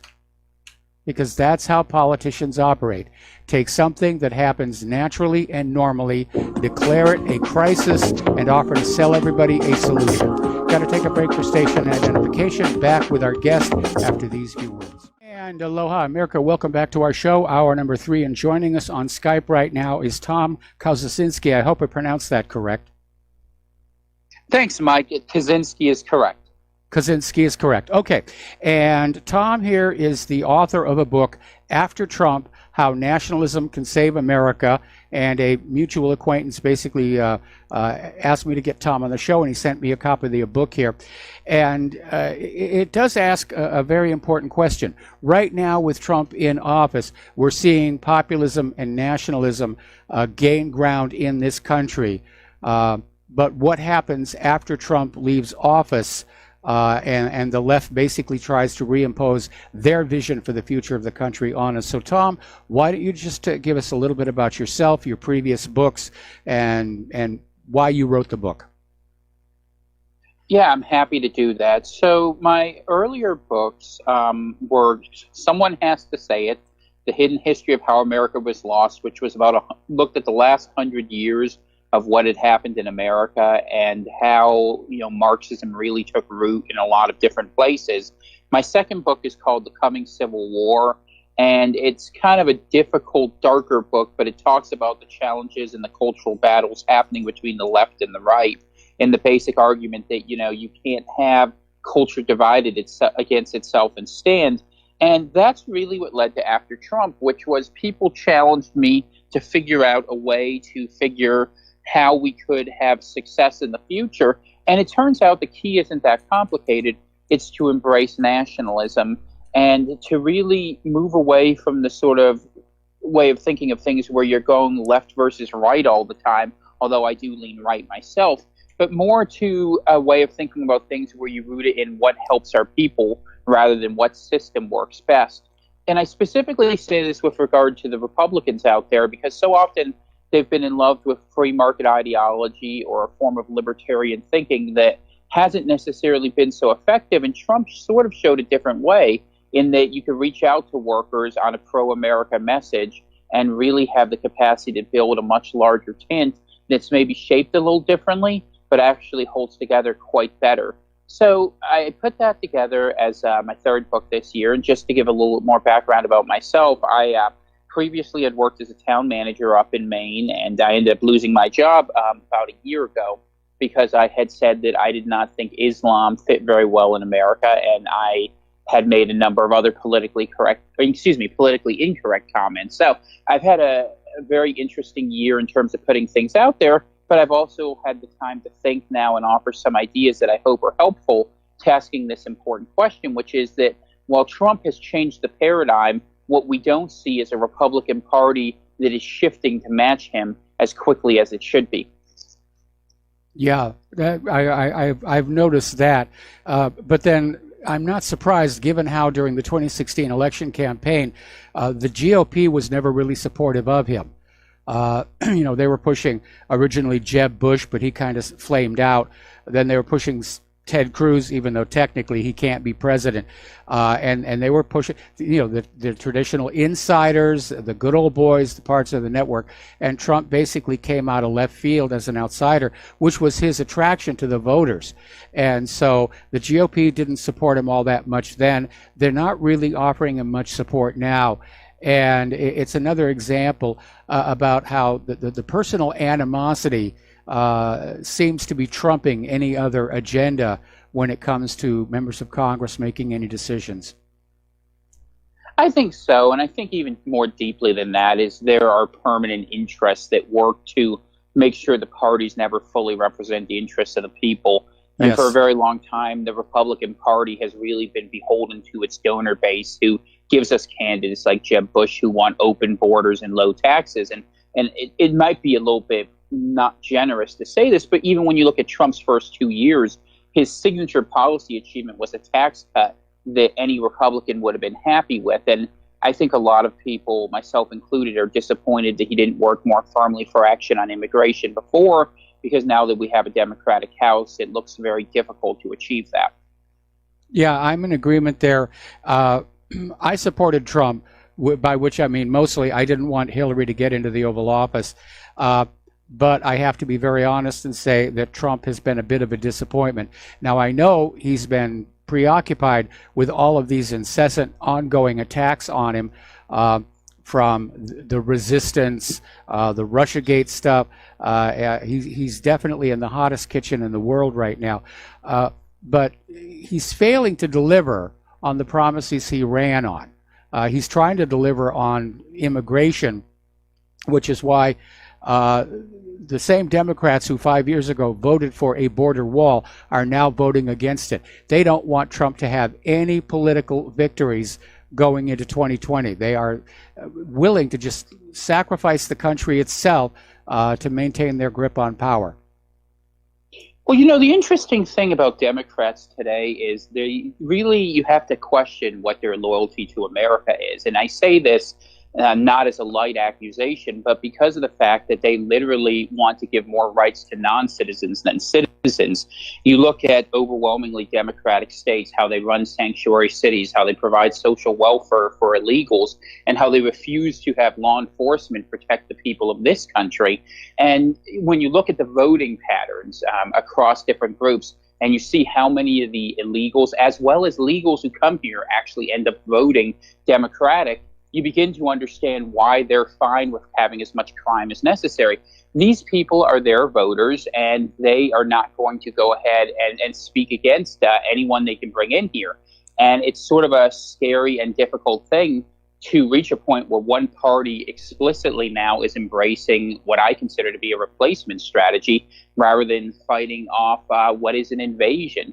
We see caravan after caravan in the news being actively fostered, I believe, by some of the NGOs like the Soros Open Borders Foundation, bringing these people up here, and yet no one seems to want to do anything. And to me, that's the craziest part of the whole thing. You know, the Republicans are kind of sitting on their hands a little bit. Trump is making some noises in the right direction, but frankly, I would see this as an emergency. And I will tell you, I was hoping when he had that speech, that evening address about 2 weeks ago now, he was going to say something more forceful, because I don't understand how you can say something's an emergency and then we're not going to do anything about it for 2 or 3 weeks because there has to be a process. It's either an emergency, in which case it demands immediate action, or it isn't. And I think Trump's failure, in my mind, is that he's tried to play within a political system that was designed to destroy people like him working within it. And in these last 2 years, he's going to have to figure out a new strategy, or it's going to be extremely painful up until what I think will be an unsuccessful 2020. He has time, but he needs to be much more decisive. I agree with you on that one. The sense I get is that Donald Trump is easily manipulated. He's been convinced to surround himself with a bunch of neocon advisors who can talk him into and out of whatever they want. And I think a perfect example of that would be Trump's announcement a while back of a troop withdrawal from Syria. And yes, we're going to bring them home. Then immediately 24 hours later, they started waffling and said, well, there's no real timeline. It may take a while to happen. Then we had that obviously staged false flag bombing. And now this whole idea of a Syrian troop withdrawal, not to mention the Afghan troop withdrawal, is now off the table. I know that Trump is susceptible to flattery. And he may have been a great real estate mogul. He may have been a great reality TV star, and he certainly said all the right things in 2016, which you expect a candidate for president to do. But unlike so many others in the independent media who are still out there saying, there's time, at this point, Trump is a disappointment. I'm very disappointed in him, and I'm in agreement with you. He's going to be a single-term president if he even gets to the end of his first term. It's sad to say that, but I mean, you look at someone like John Bolton coming in here, and that was really a red flag, as well as, you know, the other people who he surrounded himself with. It seems like Trump has good instincts sometimes, which he doesn't follow because he has bad advice. And I've noticed one other thing, which I don't know if you'll agree with, but he tends to look at business like a company, and the problem is it isn't. I mean, government ultimately has the ability to do things businesses don't. It uses compulsory force, whether we think that's good or bad. It's true. And when you have someone working for you in government, it's not like we're your CEO of a company and you can fire anyone and just deal with the consequences. But you have these permanent bureaucracies with their permanent interests. And, you know, you can't just put someone on top of them and expect them to follow you like a division. I mean, I think, in my own opinion, the biggest failure Trump had, and the cause of so many of his other cascading problems, was Jeff Sessions was absolutely the wrong choice for Attorney General. And that led to the Mueller investigation, which has led to this incessant sort of, Chinese water torture by the press, where they've always been able to go at him. And well, the press was always going to do what it was going to do. They don't need a president in there who's going to make it so easy for them to go ahead and, consistently paint this case that, enlivens the opposition and degrades his own core supporters. Well, I think one of the reasons for the media hysteria is that Trump really hasn't given them anything they can work with. Mueller has found no evidence of Trump-Russia collusion. They had another embarrassment today where this Russian hooker who was arrested in Thailand, she got sprung from jail because she claimed she had evidence of the Trump-Russia collusion. When she was out of jail, she said she just made it up. And I think one of the reasons we're seeing all of that is despite all of the investigation and all of the digging, they haven't really found anything on Trump. So all they can keep on doing is just coming out with more and more of these lies, like this ridiculous BuzzFeed story that claimed that Michael Cohen had testified before Congress that Trump ordered him to lie to Congress. And of course, Mueller's office came on out, blew the lid off of that one. The corporate media had leapt on board that story, and they ran it everywhere because, they so wanted it to be true. And now, of course, they're having to back up and try and wipe the egg off their face and pass the blame to somebody else. Yeah, I mean, the media obviously went with a ridiculous story, although the one thing I do worry about with that particular case is I don't want to give too much credit to Robert Mueller in this case, Mueller, I should say, in this case, because while I think it's good that he went out there and said that these accusations were categorically false, I am not prepared to invest that much confidence in someone who's been a deep state hatchetman for a long time. I agree. I agree. Guy who wrote the 9/11 Commission, I'm not sure why Mueller did it. It may have been simply the fact that he thought somebody might be ready to leak Cohen's testimony out. And so he decided to basically seize the initiative and get the story out there before he would be embarrassed by it. Yeah, I think that's reasonable. But the thing that bothers me is, even though I agree with you that there's no credence to most of these claims, at least as much as we could tell, and at this point, if there was anything, I think we would know about it. I have no doubt that, say, Hillary had won in 2016, there would be investigations happening of every Republican in America. Absolutely. And that's what bothers me, that, that Trump has never seemed to figure out how to wield the bureaucracy, because, I mean, it's a gun, let's be honest, a gun that gets pointed at someone. And at this point, he's kind of letting it be pointed at his own head. And that's the problem. Either get rid of the gun altogether if you think it just can't be saved. And maybe that's the case with our deep state and some of these people who are in those agencies. I certainly made that case in my second book, The Coming Civil War, that we have a government that's no longer responsive to the elected officials whom it is supposed to serve. But if you're not going to do that, you need to at least make sure you're not constantly being the source of your own investigations. I mean, how many things with the Clinton Foundation could we have been investigating? All these NGOs, why can't we look at human trafficking, which we know is happening with these caravans, that there are children coming up who are with people who are not their parents. And yet our deep state seems completely unconcerned by that. We can't get the FBI to look at it. We can't get anyone. And frankly, I don't understand why Trump doesn't go in there and just keep firing people until he finds someone who will do it. I mean, maybe that's a simplistic version of government, but I didn't vote for someone who would play games like Jeb Bush. I voted for Trump because I hoped he would take a stronger, more decisive executive stance. And to this point, we just haven't seen that. No, we're all still waiting for that Donald Trump that we saw on The Apprentice, where he's out there saying you're fired. But again, that was just a TV show. And again, there is this huge bureaucracy. And to my mind, Trump's single biggest mistake coming into the Oval Office was he wanted to be magnanimous in victory, and he allowed all of these Obama holdovers to keep their jobs. And they immediately went to work on him, trying to get other advisors into position who would basically corral Donald Trump and steer him in the desired direction. They're still afraid of him. That's why they're trying to get rid of him. But right now they've got him under their control. What Trump should have done is he should have realized that government doesn't operate the way a business does. And just because you're the boss does not mean your underlings are loyal to you. He should have basically pink slipped everybody, brought in all new people from outside the Beltway. You know, there's no law that says only people inside the Beltway can hold the inside the Beltway jobs.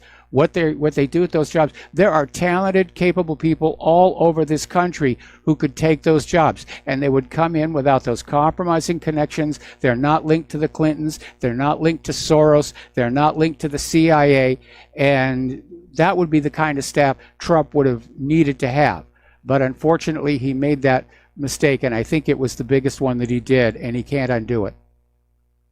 I agree with you, Mike. I mean, you would think that someone who ran such a large company would understand better the importance of staffing. And this is the one thing that gets me with people who are out there always saying, well, we have to believe the absolute best of what Trump's doing. At some point, any leader knows they have to take accountability for the people they hire, the people who are underneath them, or if they inherit people, the people who they've retained. And I think that you're asking absolutely the right question, which is, what do we do with this? Because Trump needed to get rid of the wrong people. So when we ask the question where we go after Trump, I think the failures of Trump are instructive about what has to happen for the next nationalist who comes along, if we're fortunate enough to have one. And that is to have someone who goes in there decisive, bringing people in from outside the Beltway, from who don't live in Fairfax County, or Prince George's County, and who can go in there and bring a new take on this that is not, what the political class wants. Because I think, as we've seen, the uniparty remains very strong in a lot of ways. And, with the Democrats, the level of insanity that they're proposing and that their base is going to demand after Trump, I think we've reached a point of polarization where we should go out there more forcefully, make the cultural arguments that Trump has made very effectively, that people want to live in America that isn't governed by political correctness, with sound economic stewardship and a plan to seriously roll back the deep state and the powers it's allowed to implement over this country.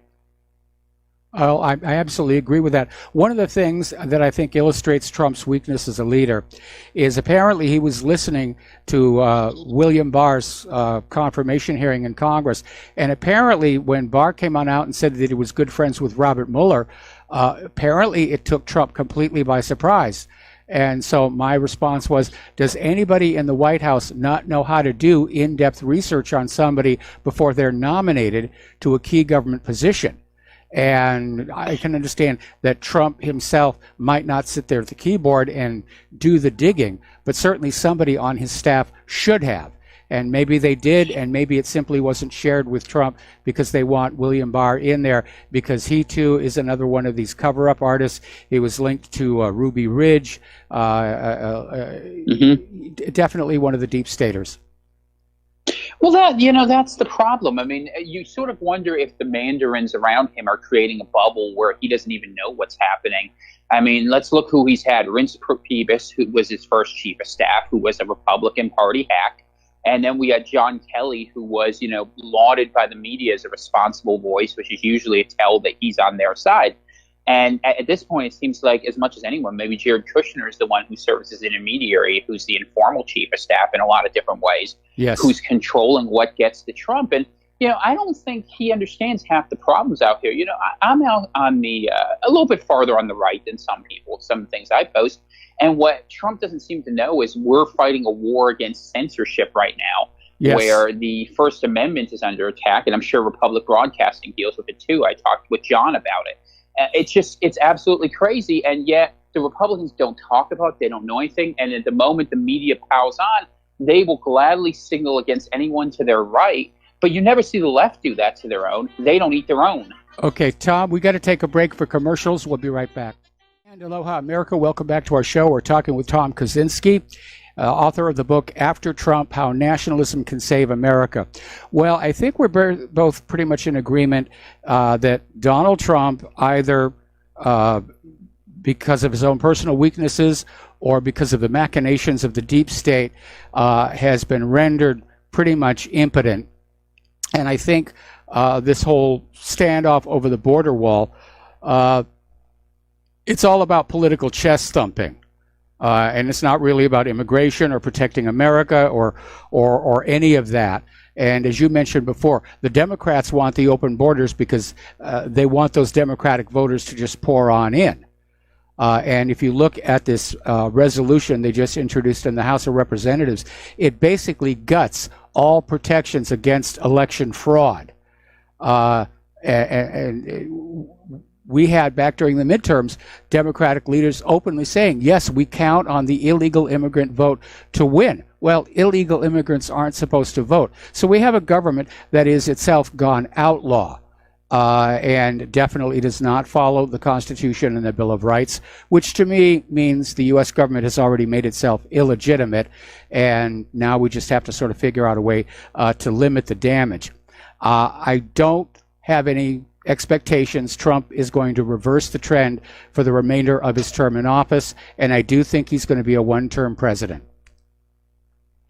Yeah, Mike, I increasingly I find myself agreeing with you, and what really terrifies me more than anything at this point is that in the desire to make a deal, he makes a bad one on immigration where, for this $6 billion, which won't even be enough to even fund the wall, certainly not the wall that was promised.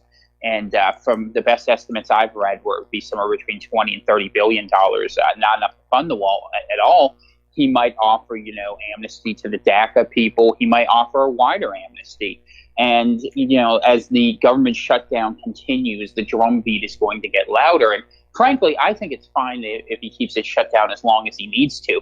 This sort of confrontationism is his best bet. But I don't see him actually doing that. I just don't think he's going to have the gumption, probably as much as anything, because as I think you sort of hinted at, but maybe didn't say explicitly, is he cares a whole lot about the media thinks. He'll see something on TV and he'll follow it. I sometimes literally watch like a show on Fox News and watch Trump's opinion match what he saw on TV, and then see something the next day and watch his opinion move again. And it's one thing to be responsive to the news cycle. It's another thing to be driven by it. And I'm just sort of disturbed at his lack of leadership on some of these topics. Yeah, that's a good observation that you made there. And I mean, Trump is already signaling he's willing to compromise and soften on the border wall, and he doesn't seem to understand that Schumer and Pelosi are smelling blood in the water. They don't want a compromise. They want total capitulation for political gain. They want to make sure that Trump has got nothing to run on going into 2020. They're going to campaign in 2020. Look, Trump didn't do anything. He promised you this. It didn't happen. He promised he was going to clean up the election system. That didn't happen. He promised he was going to look into vaccine safety. That didn't happen. He promised he was going to control immigration. But again, this immigration issue, this is Schumer and Pelosi who want those borders open because it's a guaranteed source of Democratic voters. And for the midterms, these illegal immigrants, they get funneled into congressional districts that are just slightly red, with enough people being sent on in to switch them to just slightly blue. And that's what happened out in California. That's why California Republicans lost so many of their seats in the House of Representatives. California's always been traditionally a red state, a GOP stronghold, and now all of a sudden it's been turned blue. And the reason is very obviously, as you called it before, it's a replacement strategy. Right now, there is a media war against white heterosexual males, and meanwhile, of course, all of these refugees and immigrants are being welcomed in with open arms.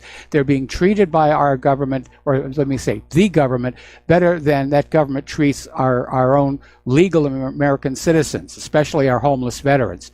And so, oh, absolutely, Mike. And it's not just a problem down there. I live up in Maine, and we recently elected a Democratic governor up here to our dismay. She's expanding Medicare benefits, and there's 40,000 Somali refugees or, descendants of who live up here, who are deliberately seated up here to change what is actually a much closer state electorally than people realize. Now, we're not a very big state. Maine has about 1.1 million people.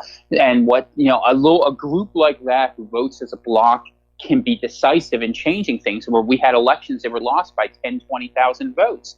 And all the benefits are going to them. And meanwhile, we live also in the oldest state in America, where now people who live here can't get social welfare benefits because there's not enough money in the government, and the money is being prioritized to the non-citizens. It's an absolutely disgusting thing that, nationalists should be able to call out. And one other thing I want to add, to bring back to the point you were talking about voting, is we should be able to have some sort of federal legislation that requires voting with proof of citizenship, some form of identification. We used to have that. We used to have that. Back in 2016, Democratic lawyers went all over the country declaring voter ID laws were racist. We have to take another break for commercials. We'll be right back. Aloha, America. Welcome back to our show. We're still talking with Tom Kaczynski. about his book, After Trump, How Nationalism Can Save America. And I think we've talked about Trump himself and his shortcomings. I want to get into the nationalism issue. I'm looking through the index of your book, and the title of Chapter 3 leaps right out at me. The GOP must fight the culture war with equal force. And I will confess I haven't actually read the chapter itself, but I think part of the problem, of course, is this is not right versus left, Democrat versus Republican. This is nationalism against globalism, and unfortunately, there are a lot of members of the Republican establishment who've been caught up in this frenzy to build a globalist government. And so that's why support for Trump has been very soft. He is seen as anti-globalist, pro-nationalist. Remember when he first came out with the Make America Great Again hats, they were declared as racist. And as we saw over this last weekend, people wearing those hats are being subjected to violence and harassments in the streets of America. So why don't you tell us, I mean, first of all, what exactly is nationalism? And then we'll get into what are we going to do after Donald Trump is gone. Nationalism, in its simplest terms, is the philosophy that the purpose of government is to put its people first. And it sounds really simple, but it's not what we actually practice. If you think of what at least how it's described, the political split in America for quite a while now has been described between people who basically believe the market and smaller government is best, which is the right, and people who believe the state and larger government is better, which is the left. And what I'm arguing is that the left has transitioned, as you said, and I think rightly, to a global sort of institutional approach to governance, which doesn't look at borders as anything but something to work within a larger international matrix, and that is in love with this system. And their core concept is they want to equalize outcomes between countries around the world and to use government force to impose those outcomes. What I say is that nationalism from a rightist perspective should stand against that, move beyond this idea that, our societies have to be the fulfillment of a system. Sometimes state solutions do work. Sometimes market solutions do work. But what's more important is that we ask this question that is what we're doing working for the interest of our citizens, and to recognize that the responsibility of our government is to look out for the American citizens and not to be looking out for the welfare of the world. Not that we have malice for other countries or that we wish them poorly, but we recognize there isn't a one-size-fits-all solution. There isn't a massive institution, and where they are universalists, it turns out that nationalism is a form of particularism, right? Yes. That creates peace, because you can admit if someone thinks differently than you and has a different faith and a different belief structure, and they have their own country with their own borders that is separate from you, you can live in peace because you dominate here in America, they dominate there in places they live. But the problem today with multiculturalism, and this is why I talk about culture in this book so heavily, is that all these different versions of truth are superimposed on top of one another in such a way where it's impossible to make any good judgments, where it's impossible to have any sort of values, and it's impossible to serve the interests of your people because you're told you need to serve the interest of everyone. And the American people deserve better than that, especially the people on the right who are your traditional people. Men don't deserve to be, Me Too'd out of any job as an accusation. Heterosexuals shouldn't be punished for living according to their beliefs. Whites should not be targeted for, being paid for everyone else in this country. But all of these things happen because no one has been willing to say, well, who are Americans? What are we fighting for? And why don't we just work for our own citizens, not this aspirational coalition of who we're supposed to come, where we bring in everyone from around the world, but the people who actually built America and the generations of immigrants who came not for a welfare check and a free house, but just an opportunity. Well, and those immigrants all came in through the legal immigration system, and I don't have a problem with that.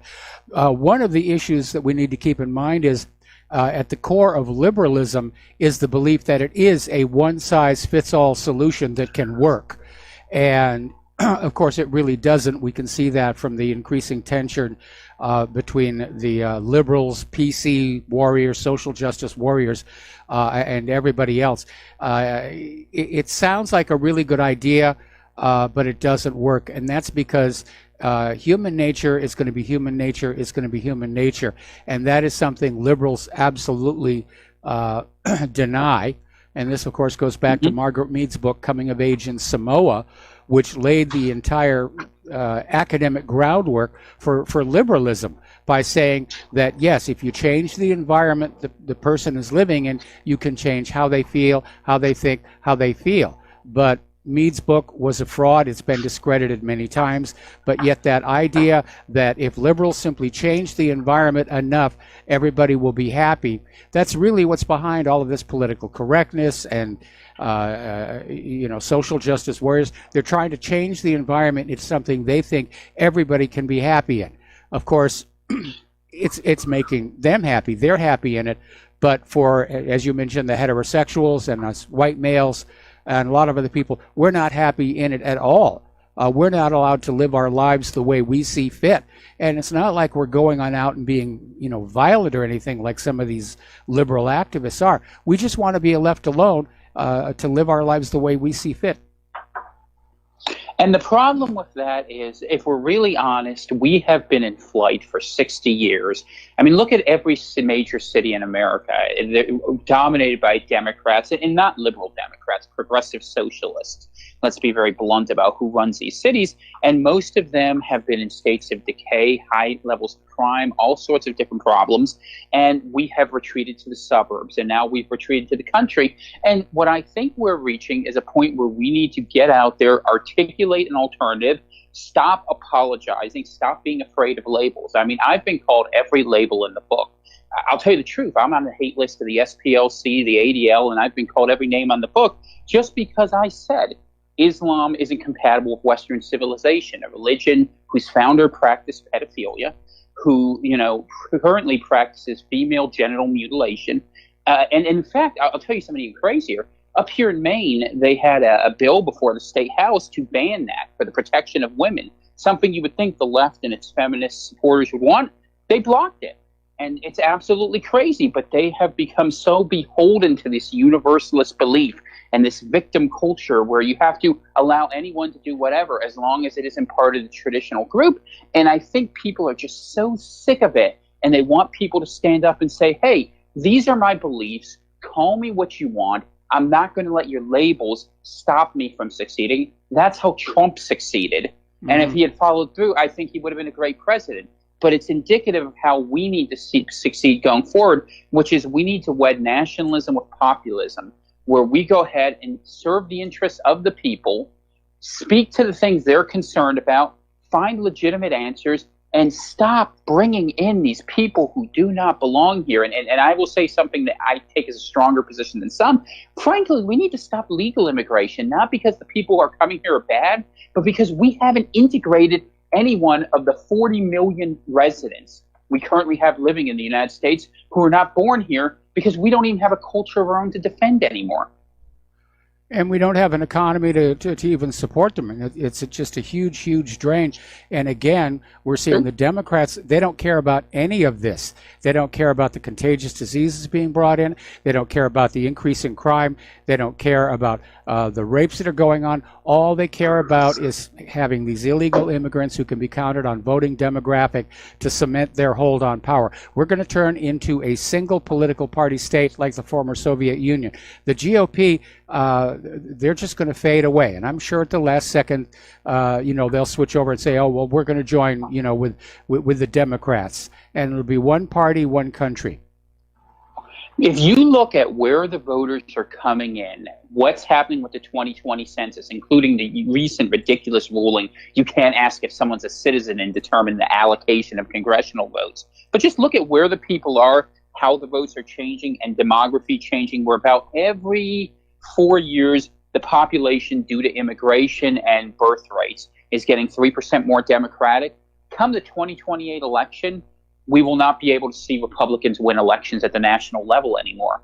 People don't see this because it's a lagging indicator. But if you just look at simple demographics, who is in this country right now, the numbers of people and how they vote, and doing it by race, honestly, is the fastest way, even though it's unpopular. Whites vote more or less 50-50. They vote about 60% for Republicans, although Jews vote 70% for Democrats. They're an outlier. Hispanics vote 2 out of 3 are going to vote for Democrats. 3 out of 4 Asians are going to vote for Democrats. 9 out of 10 blacks are going to vote for Democrats. And that pattern has been consistent since 1980. Yet the Republican Party goes out there all the time and promises to be the same sort of cultural message that the left puts out there. We're going to give you free things. We're going to give you affirmative action. We're going to do that. And Americans are ready for a different message, I think. They're ready for a message of fairness, saying you earn your keep. It's a meritocratic message. It is not a prejudicial or racial message, but it is a message that does not give things to other people. And what we need to do when we do that is also say, we will defend your values and we will not let you be called a horrible person, a racist, a bigot, a xenophobe, whatever term you want, for speaking common sense. Because at this point, and I think you'd agree with me, Mike, we have criminalized the use of reason when it conflicts with social engineering that they're trying to practice. I do agree. And we've entered a period where calm, rational analysis is being discouraged in politics, in the media. I mean, look at some of those whopper lies they've tried to feed us over the last few weeks here. Even in our schools, critical thinking and analysis is being de-emphasized. It's all about believing the slogan, believing the jingoism that's on out there. And our country is basically being taken over by sloganeers.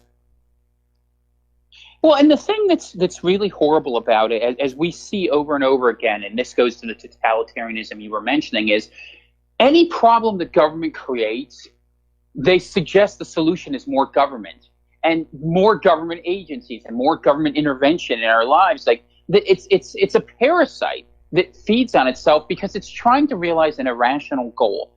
Equality in human society has only been created through one of two ways: abject poverty imposed through violence, or death. Because people are unequal. We are different. The best thing about us is that we are distinctive individuals with unequal talents. And instead of being a society based on opportunity and the assumption of excellence, which is something where we can build ourselves to a better place, we have accepted this idea that we are only as good as the worst among us, and that we have tried to make everything like the worst among us. We celebrate a pop culture that is entirely degenerate, and we don't even offer an alternative because it would be to be judgmental or discriminatory. 100 years ago, those terms themselves were seen as positive attributes of men who used reason and judgment in accordance with nature, as our founders did, to make wise decisions. But we were engineered away from that. You know, America has become something where the inmates are running the asylum. And you just look at things like I was reading recently, the American Psychological Association was saying masculinity is toxic now. They're attacking fathers for going ahead and teaching boys how to become men. When is it going to stop? You know, when are we going to kick the trannies out of the girls' restroom? Someone tell me, please, because I talk to a lot of people, and people are begging for this, and our political leadership says, oh, we can't do that. The media will kill us. Well, the right doesn't trust the media, but the problem is these people in D.C. live in such a bubble.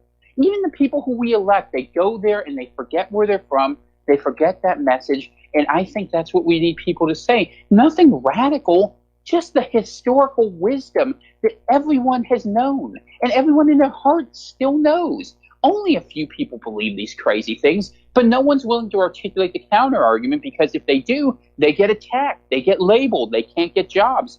And you know, people need to understand how awful this machine used is, but also how thin a veneer it is. It's very well funded, but it's not popular. It's not loved. People want to laugh. People want to celebrate what is good. And I think in this book, after Trump, I start making the case for how we get there, which is just to talk honestly, because one truth can reveal 1,000 lies. And that's what we got to start doing. Well, I'm in agreement with that one, certainly, and it does feel like our society is fracturing apart. And again, I don't think this process is proceeding the way the liberals and globalists who dreamt it all up is actually working, or was going to work.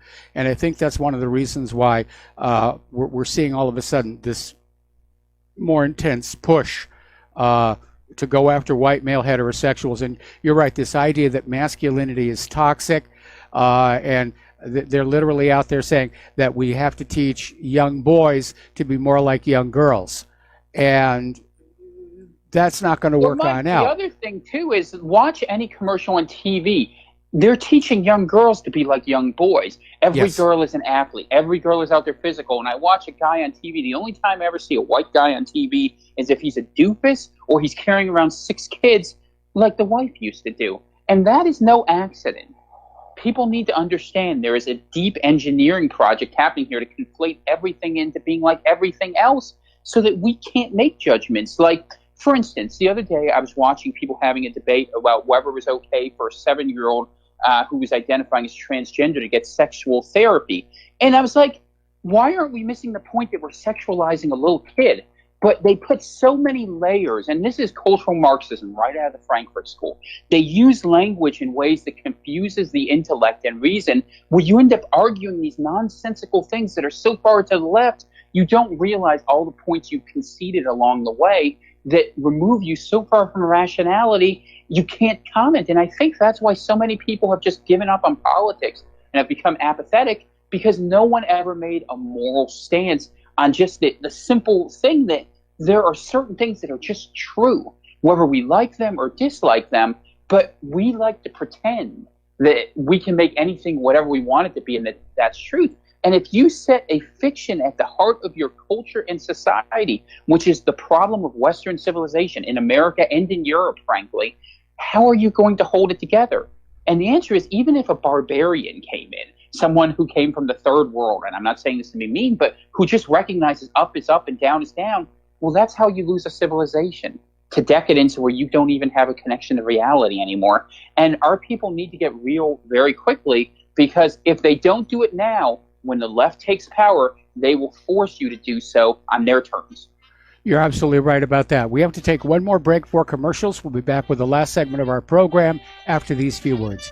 Aloha, America. Welcome back to our show. We're finishing up now with Tom Kaczynski and his book, After Trump, How Nationalism Can Save America. And I was perusing that last chapter about what happens if we fail, when you were talking about some of these countries that plunged into Marxism and how badly they fared. And I noticed where you made the statement that if people are not allowed to keep what they earn, that they stop being producers and they start being recipients. And we're seeing a lot of that happen across this country right now.